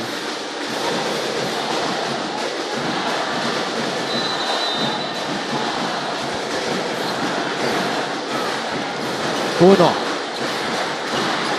Selzon, dinabas ang bola kay Estacio. Sahonia for 3. Short. Sahonia grabs his own miss. There we go! Brian Sahonia gives the lead to San Beda, and now we go back courtside to Glycel Calvo. Anton and Prince, looks like the Knights are staying true to their words and is playing with the same winning momentum, dominating as much as they can. Coming into the fourth quarter, isa lang ang paalala ni Coach Allen Ricardo, and that is for them to not get carried away. He says time is concentration, and he's saying that they should control their defensive play, giving them the green light to take the shot if they have a chance, but if not, they must keep the ball moving and continue executing. Will today be a repeat of the previous victories? We'll find out in a while. For now, back to you, Anton and Prince. Letran is trying to protect their 3-game winning streak. San Beda is trying to get back on the win column. Been an up and down season for the defending champions. Estrada. Nunan, 10 rebounds today. Nunan. That was good defense, perfect defense for San Beda.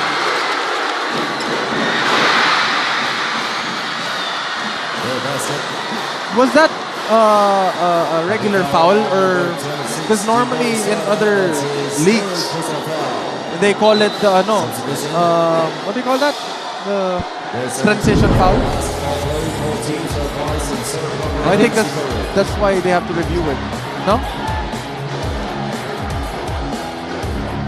Transition take foul. Yeah, that's right. Transition take foul. Because they have the numbers.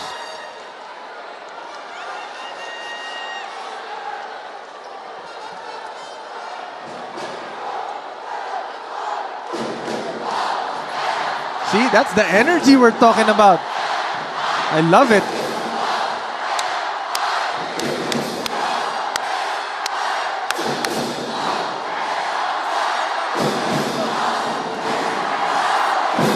Hey, now the Letran faithful are coming up with a chant of their own. And there's Rayu Policarpio and attorney G-Boy Cabochan. 2 of 3 men behind the San Beda season pass. Of course, team manager Jude Roque is the 3rd man.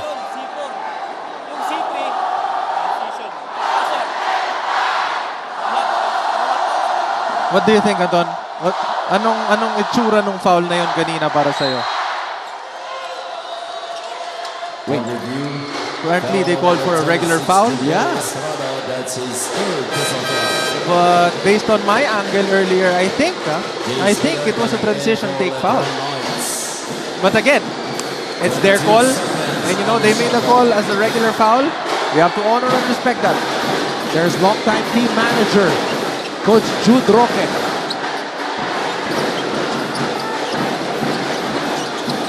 Sahonia. Miller with the board.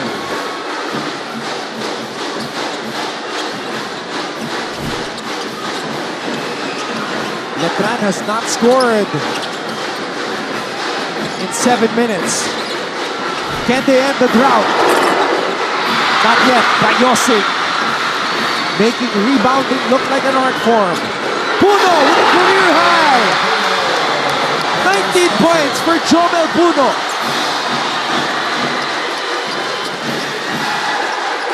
And San Beda is on top by 4. That was a good foul. That was a good foul. I think. Because instead of giving up a wide open lane to the basket, he gave up that foul and a reset on defense. There is an emerging star in the NCAA, and he wears jersey number 1 for San Beda. Jomel Puno now with 19 points, closing in para lagpasan yung kanyang career high na 20 points last game. Bayosing. Estacio. Oh! That was a smart play for Estacio.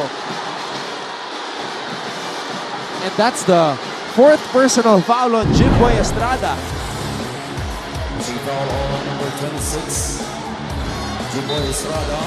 That's his fourth. Here's the review on the last foul play. Both teams are advised of self-rubber bench code.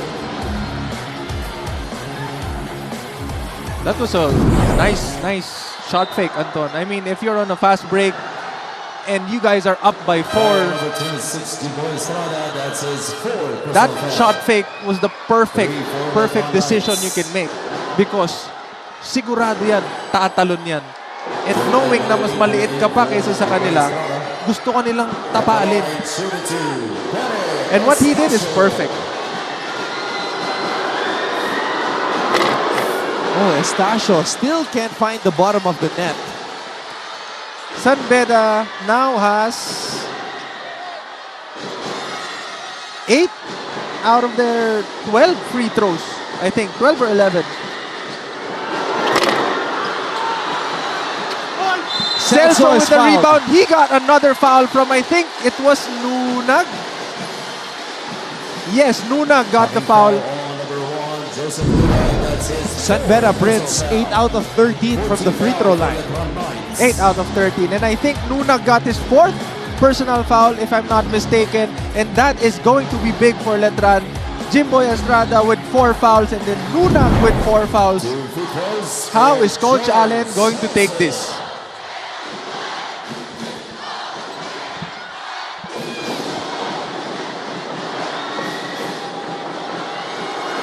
No Pau Havidanar today, not feeling well. He's sitting on the edge of the Letran bench in civilian clothes. And I'm sure, Anton, if I was Pau, I'd be on the edge of my seat wanting to change my clothes into the game clothes and, you know, getting ready to play. That is the worst feeling, you know, the feeling that knowing you won't be able to help your team in a way that you used to just because of an apparent injury. Wow, hits the deck. Payosig almost coming up with a steal. I love the aggressiveness of San Beda, both on offense and on defense. They've been running all over the place and their defense is immaculate. Letran has missed their last 10 field goal attempts. And I think when I said immaculate, I think that's one of the reasons. 10 attempts. They were up earlier and then now they are down by 6. And that's something that you don't want for your team. And Montecillo turns the ball over. San Beda's defense has been impenetrable. And it doesn't help Letran that all of the Bedans are standing behind their goal. And Anton, can I just remind you about something I said earlier? About the Letran being tired. And I think it's taking a toll on them, you know?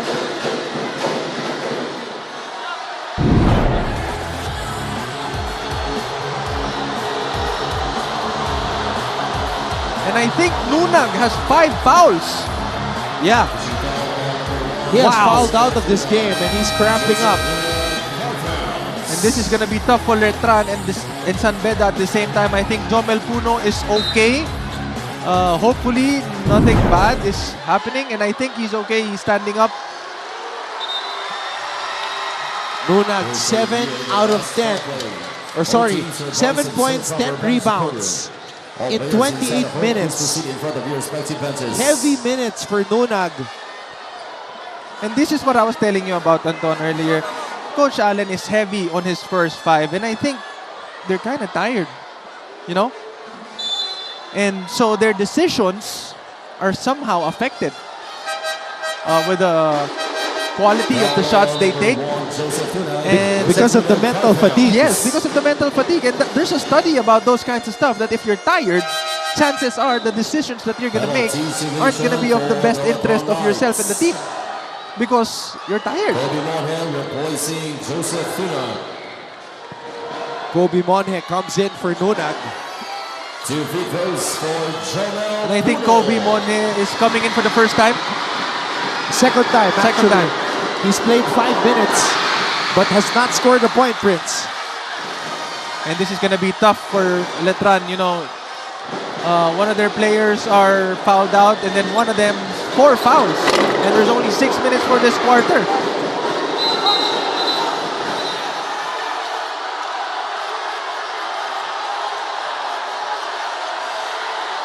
Pushing foul on number 3, Joe Senzo. That's his second. So a foul called on Joe Celso.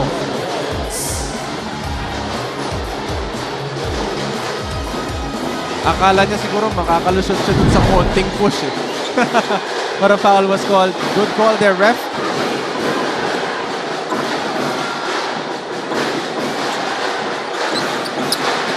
Baniling. Wow. And if you can see, Letran here is trying to run their single double to try and set up Kwahao for those outside jumpers.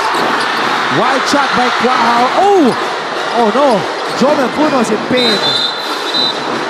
Oh no. He held on to his foot right away.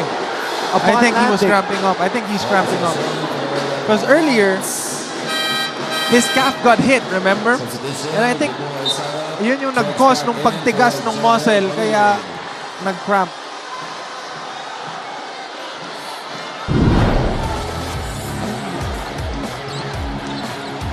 Look at Jomel hold on to his right foot as soon as he landed. Actually, even before he Actually, landed. natakot ako kasi iba yung hawak niya. Oh, it's the Achilles, no? Yes, it's in the Achilles part. And I think galing siya sa talon. So, kanina ayaw ko mag-isip ng masama. But then now that it's just cramps, you know, ayaw naman natin mag-wish ng kahit na ano sa mga players natin. And syempre, with the grace of God, sana walang injury, ano? But I think he's okay. He held on it na kanina sa drive niya dito kanina. Yes, and I think it got hit because of the foul that was given to him.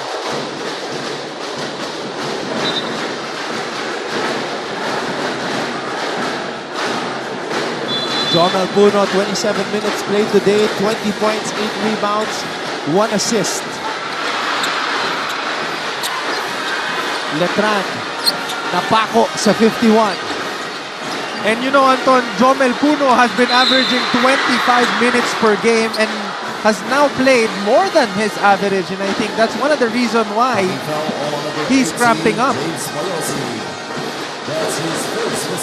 And not just that, and he's been so aggressive both on offense and on defense, and that's gonna take an extra toll on your body. It looks like they're taping his footprints. Yes, and I think they're trying to deload the muscle, you know, to release the pressure and the tightness from the muscle to help relax the muscle. Santos good on the first. And you know, I think there's something that I have a friend who has a condition that he sweats 3 times more than an average person. So they make him drink pickle juice. You know, pickle juice? Yeah, they make him drink pickle juice to help in his hydration. I don't know why, but for some reason it helps. Pickle juice, that's interesting. Yes, and before I used to see also teams bringing mustard in their bench. Wow. Yes, bringing mustard in their bench, and you know, whenever it comes to a point that they're tired, they give them like a dash of mustard to, I don't know for what reason, but for some reason they said it helps. I've never heard that before.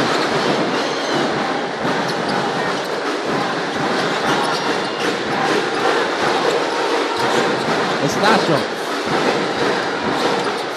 Santos comes over for the switch, and Santos blocks Estacio. I don't know what Estacio was thinking there. But they have a mismatch underneath with Celso being guarded by Montesillo. Montesillo to Estrada. Estrada over Payosi. Difficult shot. That was a difficult shot, but Payosing made a perfect defense on that one. he stayed with him until the very end, and that challenge was perfect. You can't ask for anything more. He just made it. That was a tough shot. Good shot by Jimbo Estrada. Sahonia pulls up for three. And Montecillo comes up with the rebound. Estrada, crossover. Jimbo Estrada cuts the San Beda lead down to 2.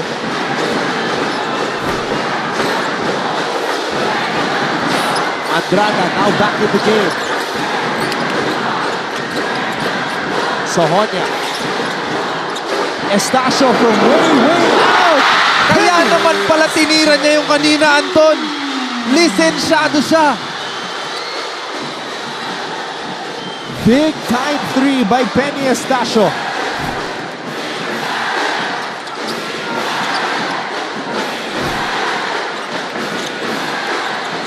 Santos loses control of the basketball.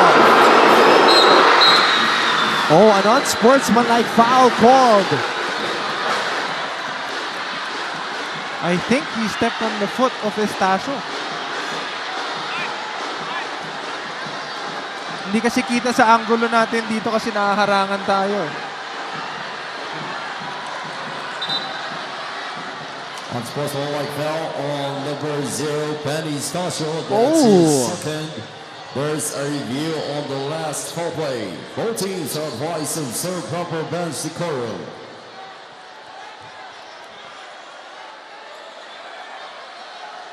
Wow, so Penny Estacio was just called for an unsportsmanlike foul. And this is going to be crucial for San Beda because they're going to be giving away free throws and a possession, and they need it. They are only up by 5.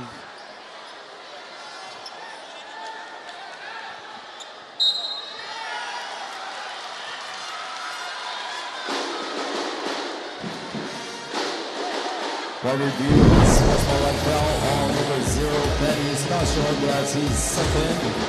Falls under criteria number 1. Conduct with an opponent. So Prince, my question to you is, may tatlong free throws ba to? In addition to the technical free throws. I think yes, kasi he was outside the line. And so if you get fouled there, you shoot 3. But then if it's a unsportsmanlike foul, you get an extra free throw, right?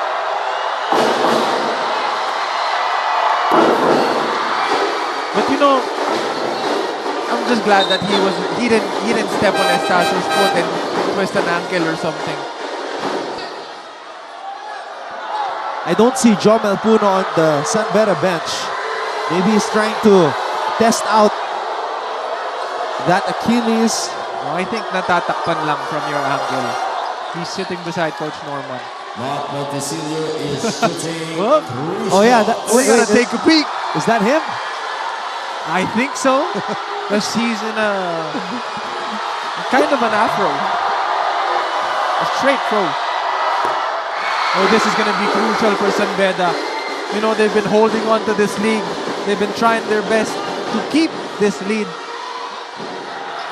And now Letran has a chance to cut the lead down to...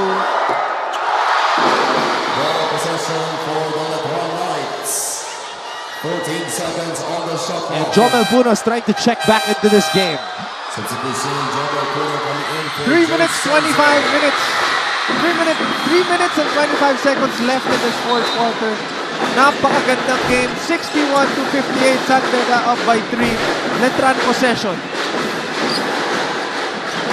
They go to their main man.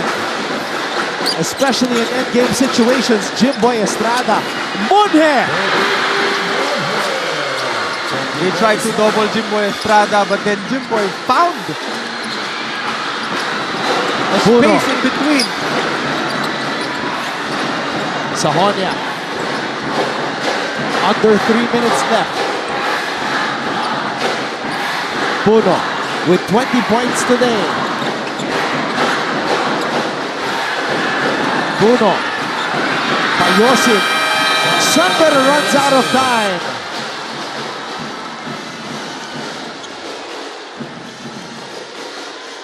get what I mean when I tell you when they're tired, the decisions they make are questionable.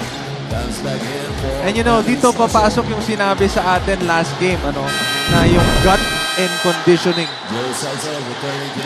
Kasi if you have great conditioning, then your decision making is gonna be okay and fine until the end of the game.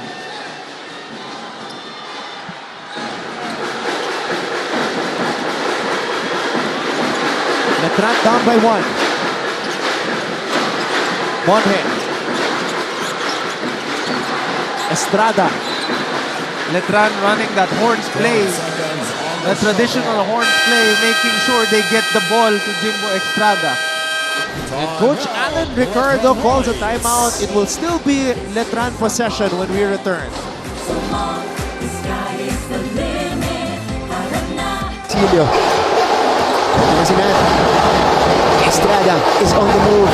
Estrada puts it up and in. So Jimbo is on. Nanay naka 30 points sa first quarter.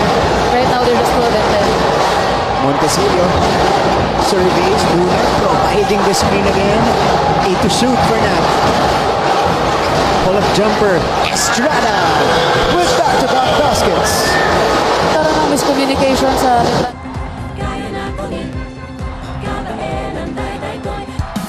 Prince, sinong tropa kaya magse-celebrate pagkatapos nito?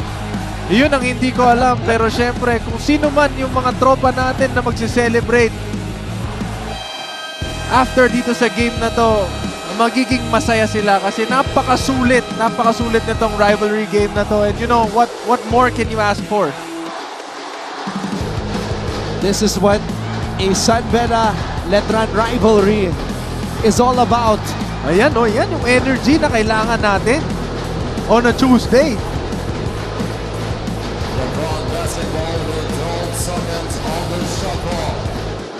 12 seconds on the shot clock of Letran.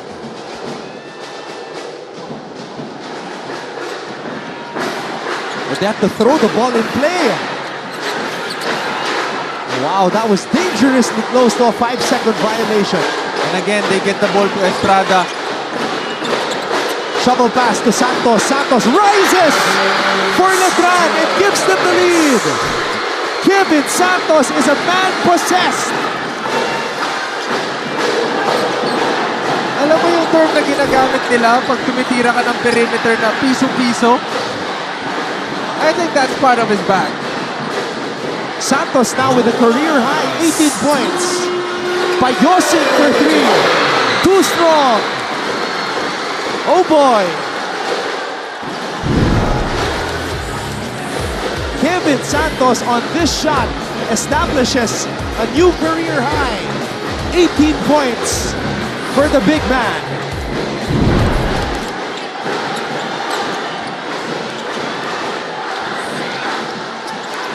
Letran trying to extend this lead. Estrada over Puno.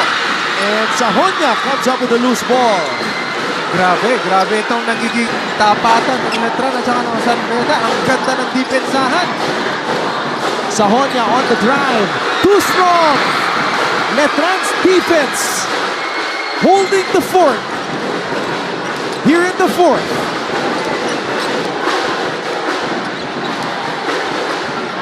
Montesilio. Montesilio to Santos. Off the glass. No good. Puno with the rebound. Puno is running wild. Jomel Puno. Unleashed. Jomel Puno with the layup. Taking back that lead from Letran. And that's a new career high for Jomel Puno. 22 big points. Timeout Letran.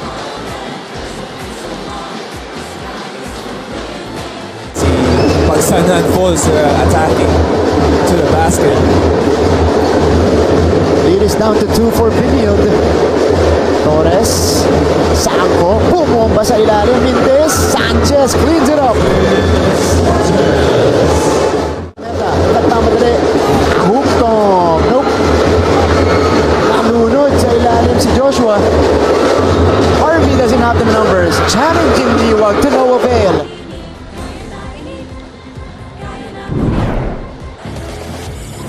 lead changes, 5 deadlocks, and a lot of highlights, including this one right here. Jomel Puno with this basket establishes a new career high, 22 points. And also, this is the fifth lead change sa game, sa fourth quarter natin ito. And kaya naman talaga namang exciting manood ng rival game ng San Beda versus ng Letran. Dahil kitang-kita mo sa mga players natin kung paano nila pagtrabahuhan both on offense and on defense, making sure na sila yung magwagi sa game na to. Letran has 1 timeout remaining. San Beda has 2. What a game for Nat Montecillo, who started things up with a 3. On the floor for the Knights, Montecillo, Monje, Santos, and Estrada. Estrada receives the inbound pass. Sahonia is on him. Jimboy. 7 on the shot clock. Jimboy Estrada gives the lead to Letran. Timeout San Beda. 64-63 with 50.8 seconds to go.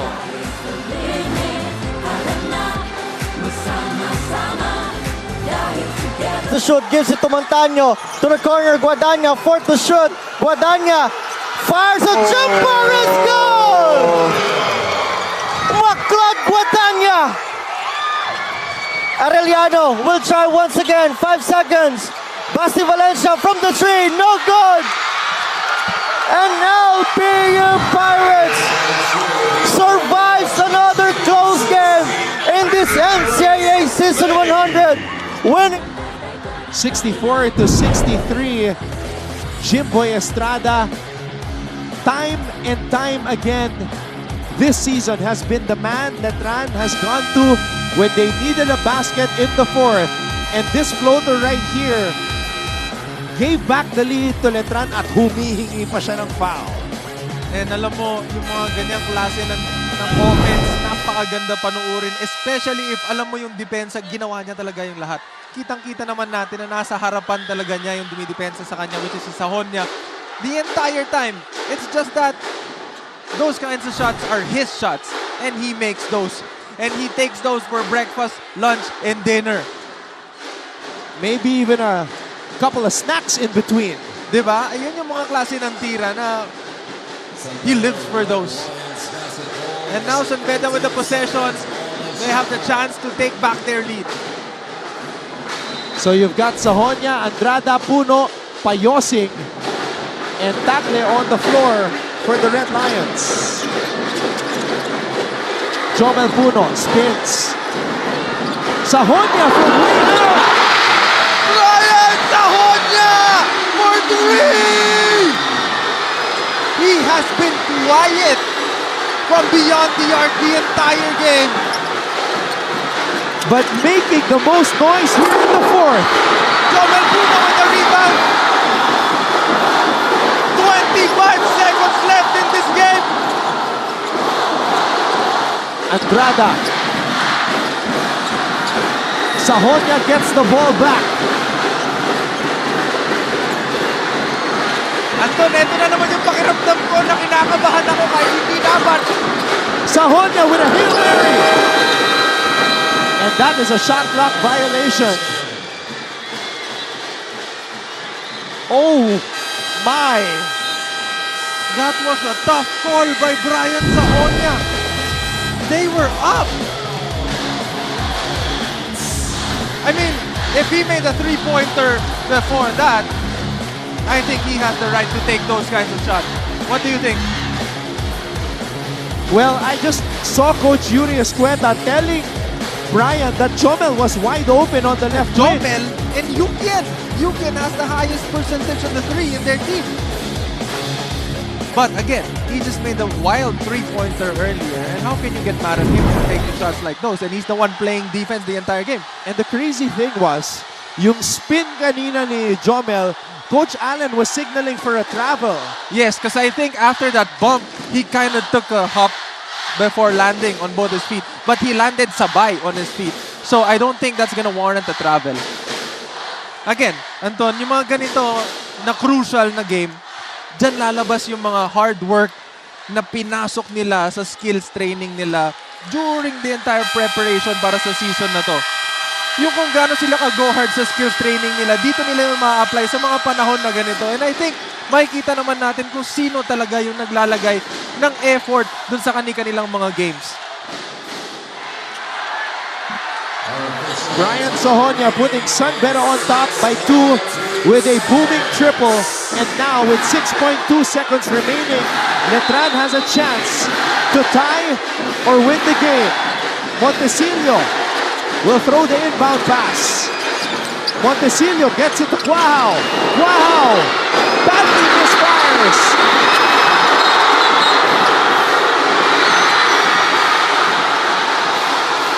And the refs blow the whistle.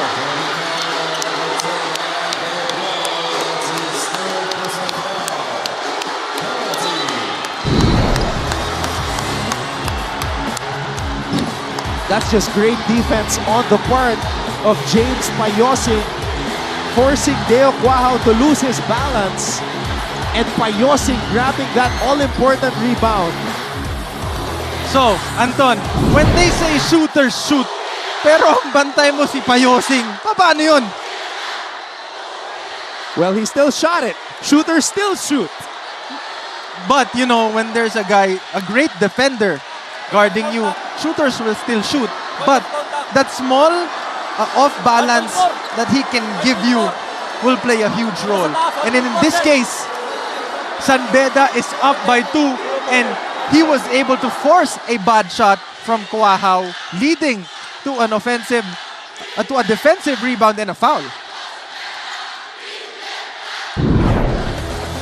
All right, let's take a look at this right here. Quahao takes the shot, badly misfires. The ball is loose. Payosing picks it up. And I think Quahao gave him a foul. Now, dito natin makikita yung free throw, kung gaano ka-important yung free throw, Anton. If he makes 2, it's over.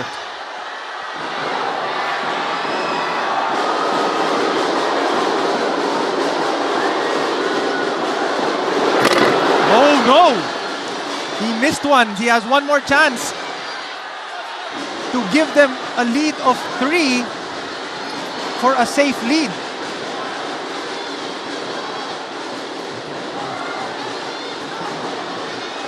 Let's see if Payosing will miss this intentionally. Yup, he missed it intentionally. And that will do it. San Beda with a much important win against Letran today.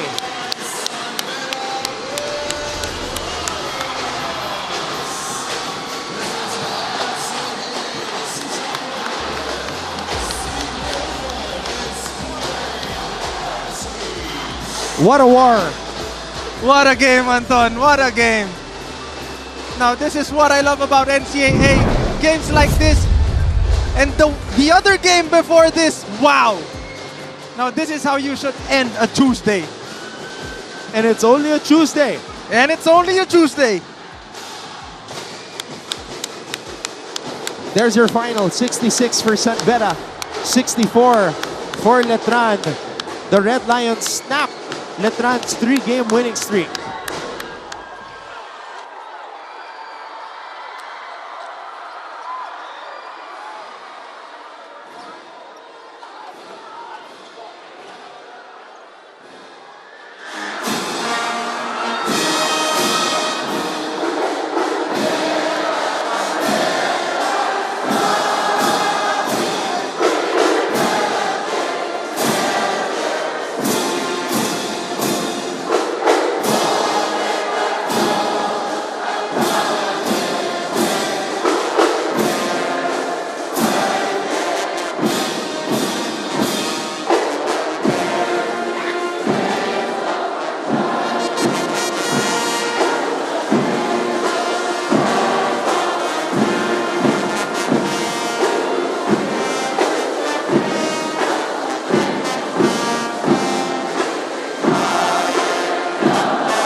got a lot of stats to break down. People to talk to. Don't go away. Post-game coverage here in Season 100 of the NCAA begins after the break. We're live on GTV simulcast on Heart of Asia. This is our league. This is our moment. Sa puso mo. Off the bench for Lozano. Magkakamukha, magkakatindig yung mga player ng Jerry. Di mo na alam sino yung pupukol ng pupukol eh. They send it back out to Goho Cruz. Good He will challenge. pull the trigger, but he will knock it down. And that's the scoring caliber that he has. 7 points for the rookie, Mark Goho Cruz. Quick trigger timeout called by Good. And Mark Goho Cruz, mythical 5 in season 99 juniors basketball. Part of that runner-up finish of the junior. Or go, nope. Goho Cruz cleans up the mess. See that transition, 4 guys running down the lane. Tatlo yung nasa loob. So clean up that is after that layup ni Sean Orban na hindi pumasok. Nandun tatlong tao tumatalon para sa perpetual na naka-safety lang si Nunez. So, What a day and what a game. Both games today absolutely incredible in Season 100 of the NCAA. But this one right here is just different. San Beda Letran, the rivalry, always an all-out war. At kasama namin ngayon ni Prince Rivero, Coach Yuri Escueta. Coach Yuri, looking at the stats right now. But before that, Coach, you were telling Prince 4-0. Ano ba ibig sabihin nun? Kukunin ko siya assistant coach. Dahil ako pwede siya mag-assistant coach. Malapit na. For some Papunta reason, dun. pagka dyan si Prince, ginaganahan yung mga base score rebound. And you know, syempre, again, sinabi ko lang sa'yo, grabe lang talaga yung energy kanina ng fans natin. And siguro nabigyan pa nila yung mga players ng extra. Kumbaga meron silang pinagkunan ng extra na lakas. Coach, ang dami nangyari dito sa game na to. I want to talk first about Jomel Puno. The past 3 games, it seems that nagbago yung mindset niya. He has been more assertive, not just on offense, but also on defense as well. Well, I was just telling him just to be more aggressive. Tapos we'll try to get him more touches in the spots that he wanted of our actions. So, of course, we always have an advantage if we have that length and that mobility. So, sabi ko, just stay aggressive. And you know, Coach, again, kanina may napansin ako na yung mga big man ninyo, ano yung parang pinaka-mindset na sineset nyo sa kanila for the entirety of the game? Because I've seen them work their teammates all over the court, Coach. On offense and on defense, dumidepensa sila, umuopensa sila, getting those seals to open up their lanes para dun sa mga guards nila. Ano yung pinaka-mindset na na-instill mo sa kanila, Coach? Well, yun nga, yun yung one thing that I told him before this game. Kasi in our past games, especially the games that we lost our defensive mindset. Diba, we gave up 22 points in the 4th quarter against Arellano. And that's not how we play. Diba, sabi ko, the reason that we will win games if we focus on our defense and not on the other side, that the offense will take care of itself. Sabi ko, focus kayo sa defense nyo. Kasi most of our guys are good offensive players. So this is sabi ko, kailangan mabalik natin yung defensive mindset natin. So yun, so good thing in the 4th quarter we will able to make stops. Coach, let's talk about that game-winning 3 by Brian Zohonia. Coach, Wild. Prince and I were looking at the stats. Before that shot, Coach, he was 0 for 6 from beyond the arc. Your thoughts when he drilled that game-winning 3, Coach? Well, with Brian, talagang malakas loob yung player na yan. He won't shy down from any shots. Minsan, sobra na nga eh. Pero, he works on it. So, I see him working it every morning. Maaga siya. So, all the confidence he has and all the confidence I have in him. So, walang problema. And then on the next play, Oh, yun lang, 2 tao. May 2 tao na. Sabi ko, may 2 tao ka na. Ipasa mo naman. Sabi, hindi yan he won't shy down from shots kahit na 2 tao niyan. even if he misses the first 6 threes, he's still gonna take the 3. And syempre, kakashoot lang niya nung crucial na 3 points. Sabi niya, Heat check. lang. Heat check. Try ko lang. And you know, I think... Buti nag-shot clock. Pag hindi na-shot clock, may chance na Yes, may transition and what? There's 5 more seconds, I think, sa clock. But then again, Coach, isa pang question ko sa'yo is, ano yung pinaka naging defensive mindset nyo when you when you made sure na si Estrada, si Quahao, yung mga important nila na scorers, malagyan talaga ng tao sa harapan. And as much as possible, kung hindi man nila makuha yung stop, at least andun sila sa harapan. Ano yung pinaka-mindset nyo doon, coach? Yun nga, hindi mo talaga sila masastop. Magaling talaga yan si Estrada at si Quahao. It's just, sabi ko, yung the foundation of our team defense, nakalimutan na kasi namin, is our individual defense. Yes. Diba? Kahit anong ganda ng team defense mo, pero yung one-on-one defense mo, binoblow by ka, sama ng close-out mo, titirahan ka. So, somehow, sabi ko, huwag kayo mag-rely dun sa team D. Yung sarili niyo muna, yung tao nyo, take care of your man. Kumbaga, DYJ kami, do your job. So, you have to do your job, guard your man. And that's exactly what James Payosing did. Quahao got the ball there on the left wing. Payosing was all over him. Took a difficult shot. At coach, siya pa yung nakakuha ng rebound. Yes, si James, Payosing yan. Talagang energy niyan. Diba? Grabe talaga. Coach, it's been an up and down season for San Beda. For you, I want to ask you personally, how hard is it for, you're the head coach, mentally, how tough is it to have this type of a season? You're the defending champions. Everybody's gunning for you guys, and it's been up and down. You win, you lose, you win, you lose. You haven't had back-to-back wins yet. How tough is it for you mentally to stay positive? I was just telling team nga namin. So we win and we lose. It's just, sabi ko lang, we have to work harder. Diba? Get better every day. Even if we lose, make sure we get better on it. Kung ano man matutunan natin doon. It's, sabi ko nga let's keep doing our jobs as coaches, keep teaching.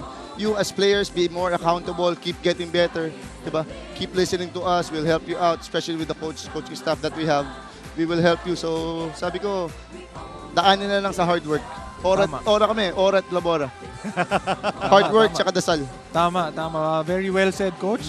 Siyempre, again, with the coaching staff you guys have, padadaliin nyo na lang talaga yung buhay nila eh. Ang gagawin na lang nila is makikinig and to make sure na magtrabaho sila.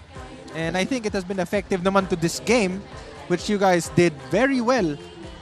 Panalo tayo. Panalo kayo. And I'm very glad, Coach, na panalo kayo. Congratulations. Thank you, Prince. I just have to tell you, Coach, a lot of Bedans were requesting na si Prince yung Kukunin mag-analyst ko ng assistant coach. Mag-assistant coach ka na sa akin. Tabi kayo ni Coach naman doon. Yung mga nag-mention sa akin dyan, mga tunay na bedista, shoutout sa inyo.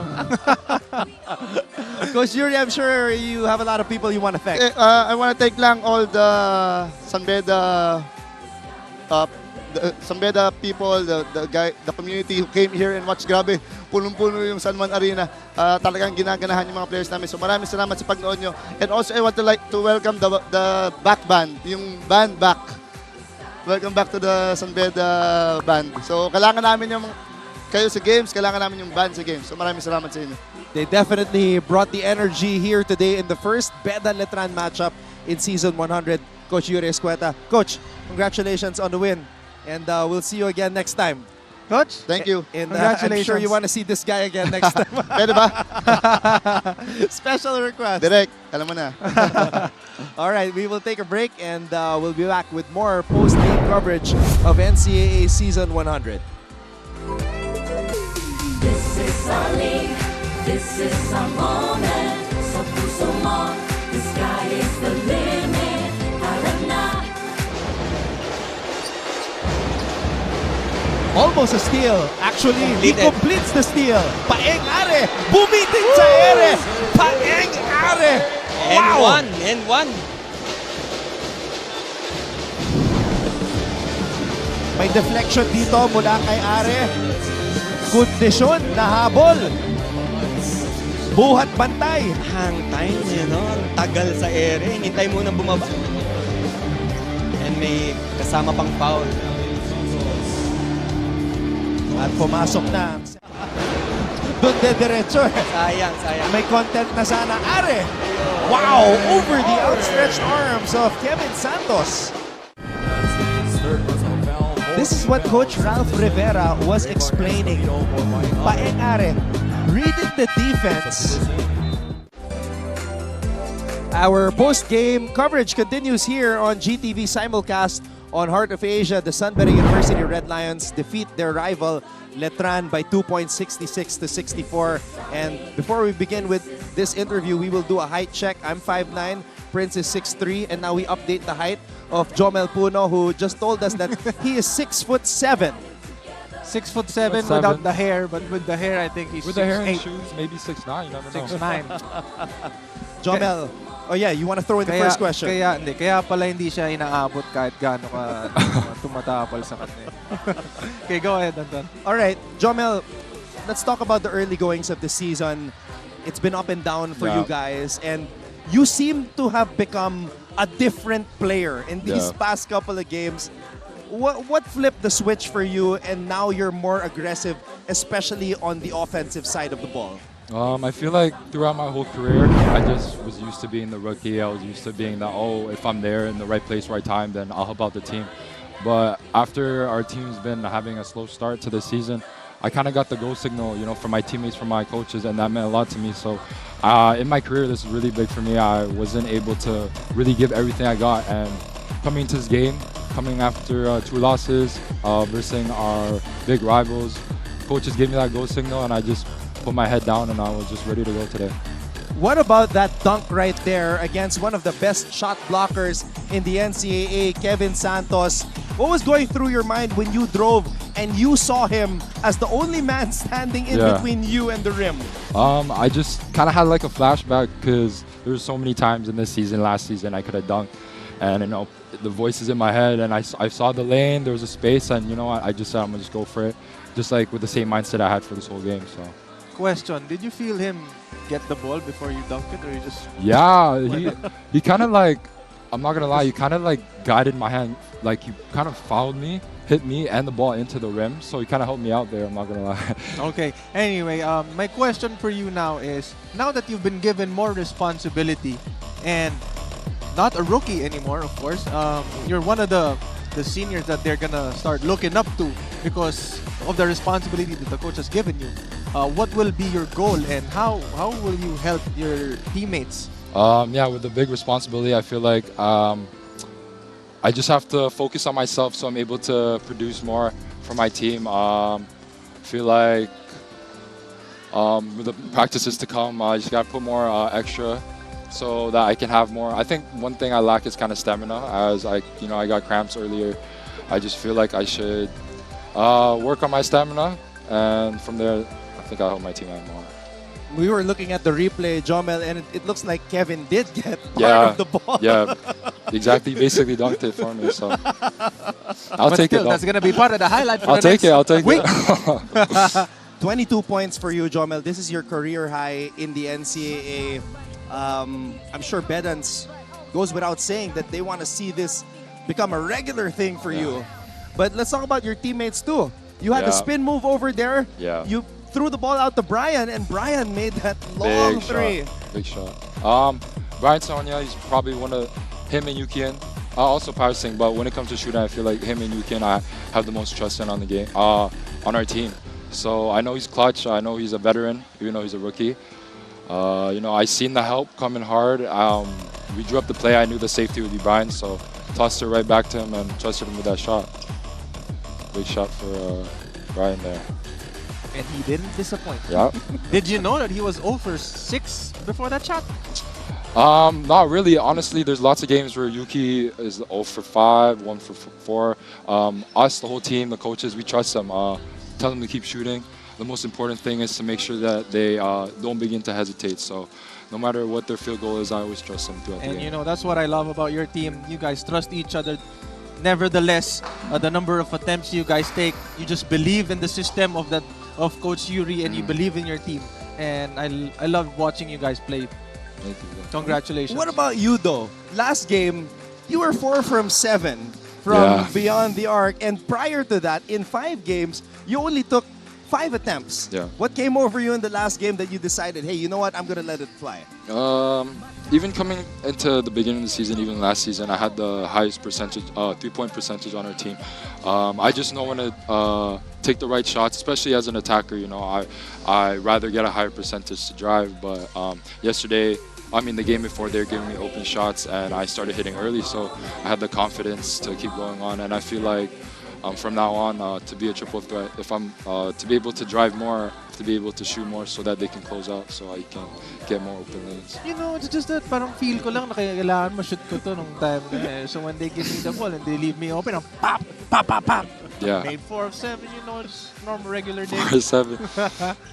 All right, Jomel, I'm sure a lot of people are watching. Maybe your family from Canada are Yeah, tuned in right they're now. right Maybe over you want to give them a shout out. Yeah. Oh, they're here. Yeah, that group over there. My sister, my parents, they've been here. My parents been here for like almost a month now. Wow. They leave. They actually leave right before the Mapua game, so they're kind of sad about that. But also, my girlfriend's here too, and her parents. So I just want to shout them out. Wow, you know what? Last year when we had this interview, you said, joke lang, I don't have a girlfriend. So Yeah. now you have a girlfriend. Yeah, big inspiration for me. So. Lover boy. I'm a lover boy. Yeah. Yes, sir. Congratulations to Thank Jomel. you, thank All right, we'll let you get on over there, Jomel. Great game, career high performance for Jomel Puno. 22 big points. Now let's turn it over to Glycel, who is sitting beside Brian Sahonia. Yes, Anton, kasama ko nga ngayon ang isa sa guys making a name for himself in his first year dito sa NCAA, Brian Sahonia. Brian, first of all, congratulations on that bounce back win today. Siyempre, you came off of an upsetting loss last game, right? So, ngayong araw, ano ba yung tumatakbo sa isipan mo? Ano ba yung naging motivation mo sa nilaro mo ngayong araw? Una-una, siyempre nagpapasalamat ako kay God na nakuha namin yung panalo. And yun nga, naging confident lang kami and kinalimutan na namin yung past games namin. Sinabi namin sa group namin na focus tayo kung ano meron ngayon. Focus tayo sa presence, doon tayo kukuha ng lakas and yun, nag-work naman as a team. Na-mention mo confidence, di ba? Pero sinabi mo sa akin kanina, tsamba lang yung crucial 3 na nakuha mo kanina, pero parang hindi yun tsamba. Ano yung sikreto sa kumpiyansa mo ngayong araw? Kasi ang ganda ng nilaro mo eh. Siguro makapal ang mukha ko. Importante. Yun nga, sabi ng mga teammate ko and sila mismo nagbibigay sa akin ng kumpiyansa na sabi nila na masushoot mo din yan, maging confident ka lang and tuloy-tuloy mo lang yun. And yun nga, nag-struggle ako ilang 2 quarters hanggang 3rd and nag-focus ako sa depensa, doon ako kumukuha ng lakas hanggang sa makuha ko yung offense ko. Na-mention mo, medyo nag-struggle nga kayo sa 3rd quarter, no? Medyo Letran made a run. Ano sa tingin mo yung nag-click kung bakit nakabawi kayo at nakabalik kayo sa defense at nilaro nyo? Siguro yung defensive stops namin, lalo na kay Quahaw at kay Strada, sila talaga yung mga main man ng Letran and alam naman natin na sobrang galing nila and hindi naman natin sila masisiro. So yun, nag-focus lang kami kung anong kaya namin gawin and kung ano kaya namin i-control. Contribute as much as you can to the things that you can control. Okay, yan muna para sa akin. Once again, congratulations sa'yo, Brian. I think merong tanong sa'yo sila Anton at Prince. Thank you. Okay, so gusto ko lang tanungin sa'yo, alam mo ba na 0 out of 5 ka bago yung huling 3 points na tinira mo? Oo. Alam kong 1 point lang ako nung first half eh. Pero pare, ang galing, napakagaling nung tira na yun. Ano yung nasa isip, ano yung tumatakbo sa isip mo nung binigyan ka ng pasa na yun? And then, dikit na dikit yung score, tapos bigla mo na lang pinakawalan ng ganun kalayo. Ano yung nasa isip mo, tumatakbo sa isip mo nun? Siguro yung confident ko lang talaga sa sarili ko. Sobrang laking tiwala ko sa sarili ko at yung binibigay ng coaches sa akin na tiwala, yun talaga yung nagpapaboost talaga ng confident ko lalo. Nabanggit kanina ni Jomel na yung tiwala niya sa iyo and kay Yutien yung pinakamataas when it comes to sa 3 points, di ba? So, anong masasabi mo doon? Siyempre, dahil din sa kanila, sobrang thankful ako na sobrang laking tiwala nila sa akin and eventually binigay ko rin yung tiwala ko sa kanila. Yun nga. Good answer. Ito, Bri, 2 beses ko nakita na pinagsasabihan ka ni Coach Yuri. Well, sinabi mo rin sa interview just moments ago na makapal talaga yung mukha mo. After nung 3 points mo, tumira ka ulit. Pero sabi ni Coach Yuri, may open dito sa wing. Dalawa na yung bantay mo eh. So ano yung mindset mo doon at paano yung magiging adjustment mo? Kasi nga, 'di ba, ang hirap noon na nafi-feel mo. Pero syempre, meron ka ring makakampi dahil basketball to. Siguro nga maging better pa ako next game and yun nga, learning experience sa akin to and siguro sa run na to makukuha rin namin yun. Ganun. Next time, pag nangyari ulit yun, sabihin mo lang kay Coach, Coach, i-check lang na. I-check lang, sumubok lang, kasi kasushoot ko lang eh. Bri, alam namin na hindi ka na bago sa collegiate basketball. Naglaro ka na ng 2 seasons in a different league for a different team. Ngayon, this is your first year in the NCAA. Ano masasabi mo about playing in this league? Meron bang pagkakaiba? And for you, how are you liking yung NCAA experience? Siguro yung NCAA sobrang physical and siguro yun yung gusto ko. Alam mo naman na sobrang physical ako maglaro when it comes to defense and masaya ako dahil napunta ako dito and dahil sa kay Coach Yuri and bigyan ako ng bagong opportunity. Well, masaya kami, Brian, na nandito ka dahil isa ka sa mga bagong stars ng NCAA at patuloy na nag-e-evolve yung laro mo. And ikaw rin ang isa sa mga nakakapagpasaya sa amin ng mga nanonood dahil sa sobrang taas ng energy mo and passion and love for basketball. Pare, tuloy-tuloy mo yan. Tuloy mo yung trabaho mo and marami pang mararating mo sa future. Thank you. Alright, Bri, pwede mo na batiin lahat ng mga nanonood ngayon. Unang-una, nagpapasalamat ako kay God and sa FAU tuloy, sa San Beda community na walang sawang sumusuporta sa amin and sa family ko, sa magulang ko, sa mama at papa ko and sa mga kaibigan ko dyan, si Ivan and sa family ko and sa family ng girlfriend ko. Yun lang. Ayan po, Brian Sahonia. Now the leading scorer of San Beda University. Brian, enjoyed this one. Thank you very much for the time. Well, we're just proud to be part of his journey. It's been a very interesting one, and now his star continues to rise here in the NCAA. Okay, let's look at the stats. Kaninang first half, lamang na lamang ang Letran sa points in the paint, but then during the second half, San Beda was the one attacking all the lanes and taking the ball to the inside, and then they got the lead with 36-24 points inside. And syempre yung bench points ng San Beda, yung mga players na galing ng bench na pumalit sa starters nila, nag-step up naman din talaga. And syempre yung mga bigs na nagtatrabaho para kunin lahat ng offensive rebounds to get them those extra possessions. Malaking bagay yun. You've been stressing it the entire game, the importance of the bigs of San Beda. When Coach Yuri was here, he was saying the same thing. Hindi mo mapapalitan yun eh, yung height and if you just maximize the presence and the opportunity that you give these student athletes, good things will happen. Yes, and you know naman, if you're gonna really just look at them, just a regular look sa kanila, makikita mo talaga kung alin talaga yung strengths nila.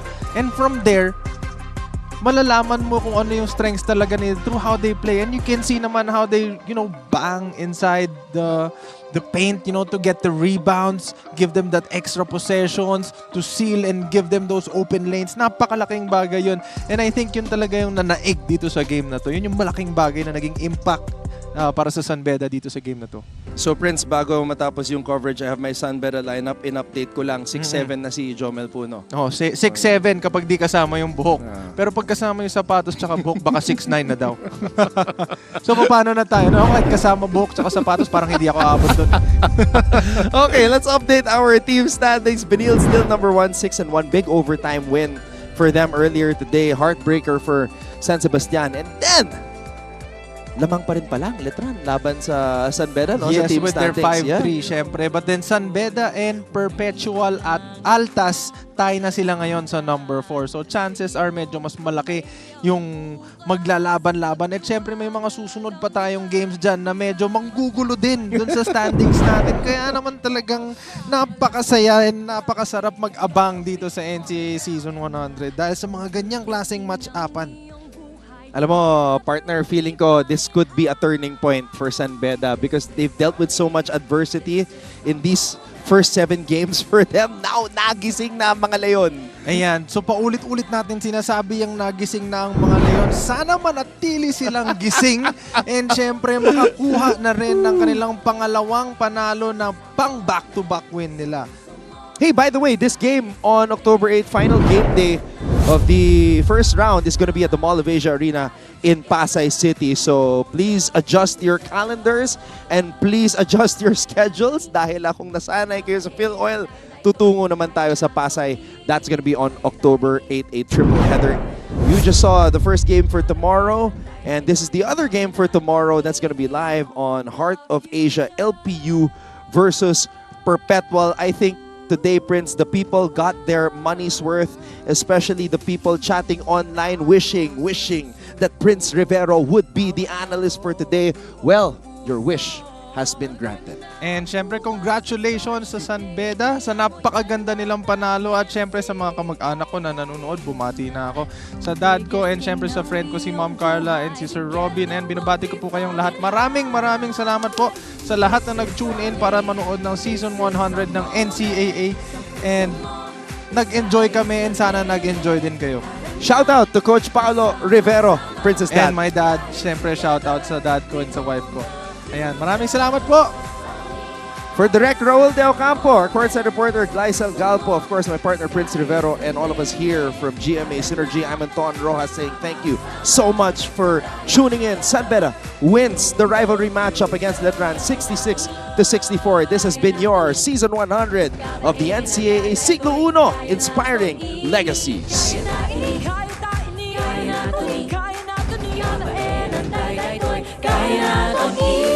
This is our league, this is our moment. Sa puso mo, the sky is the limit. Kaya ta ini, kaya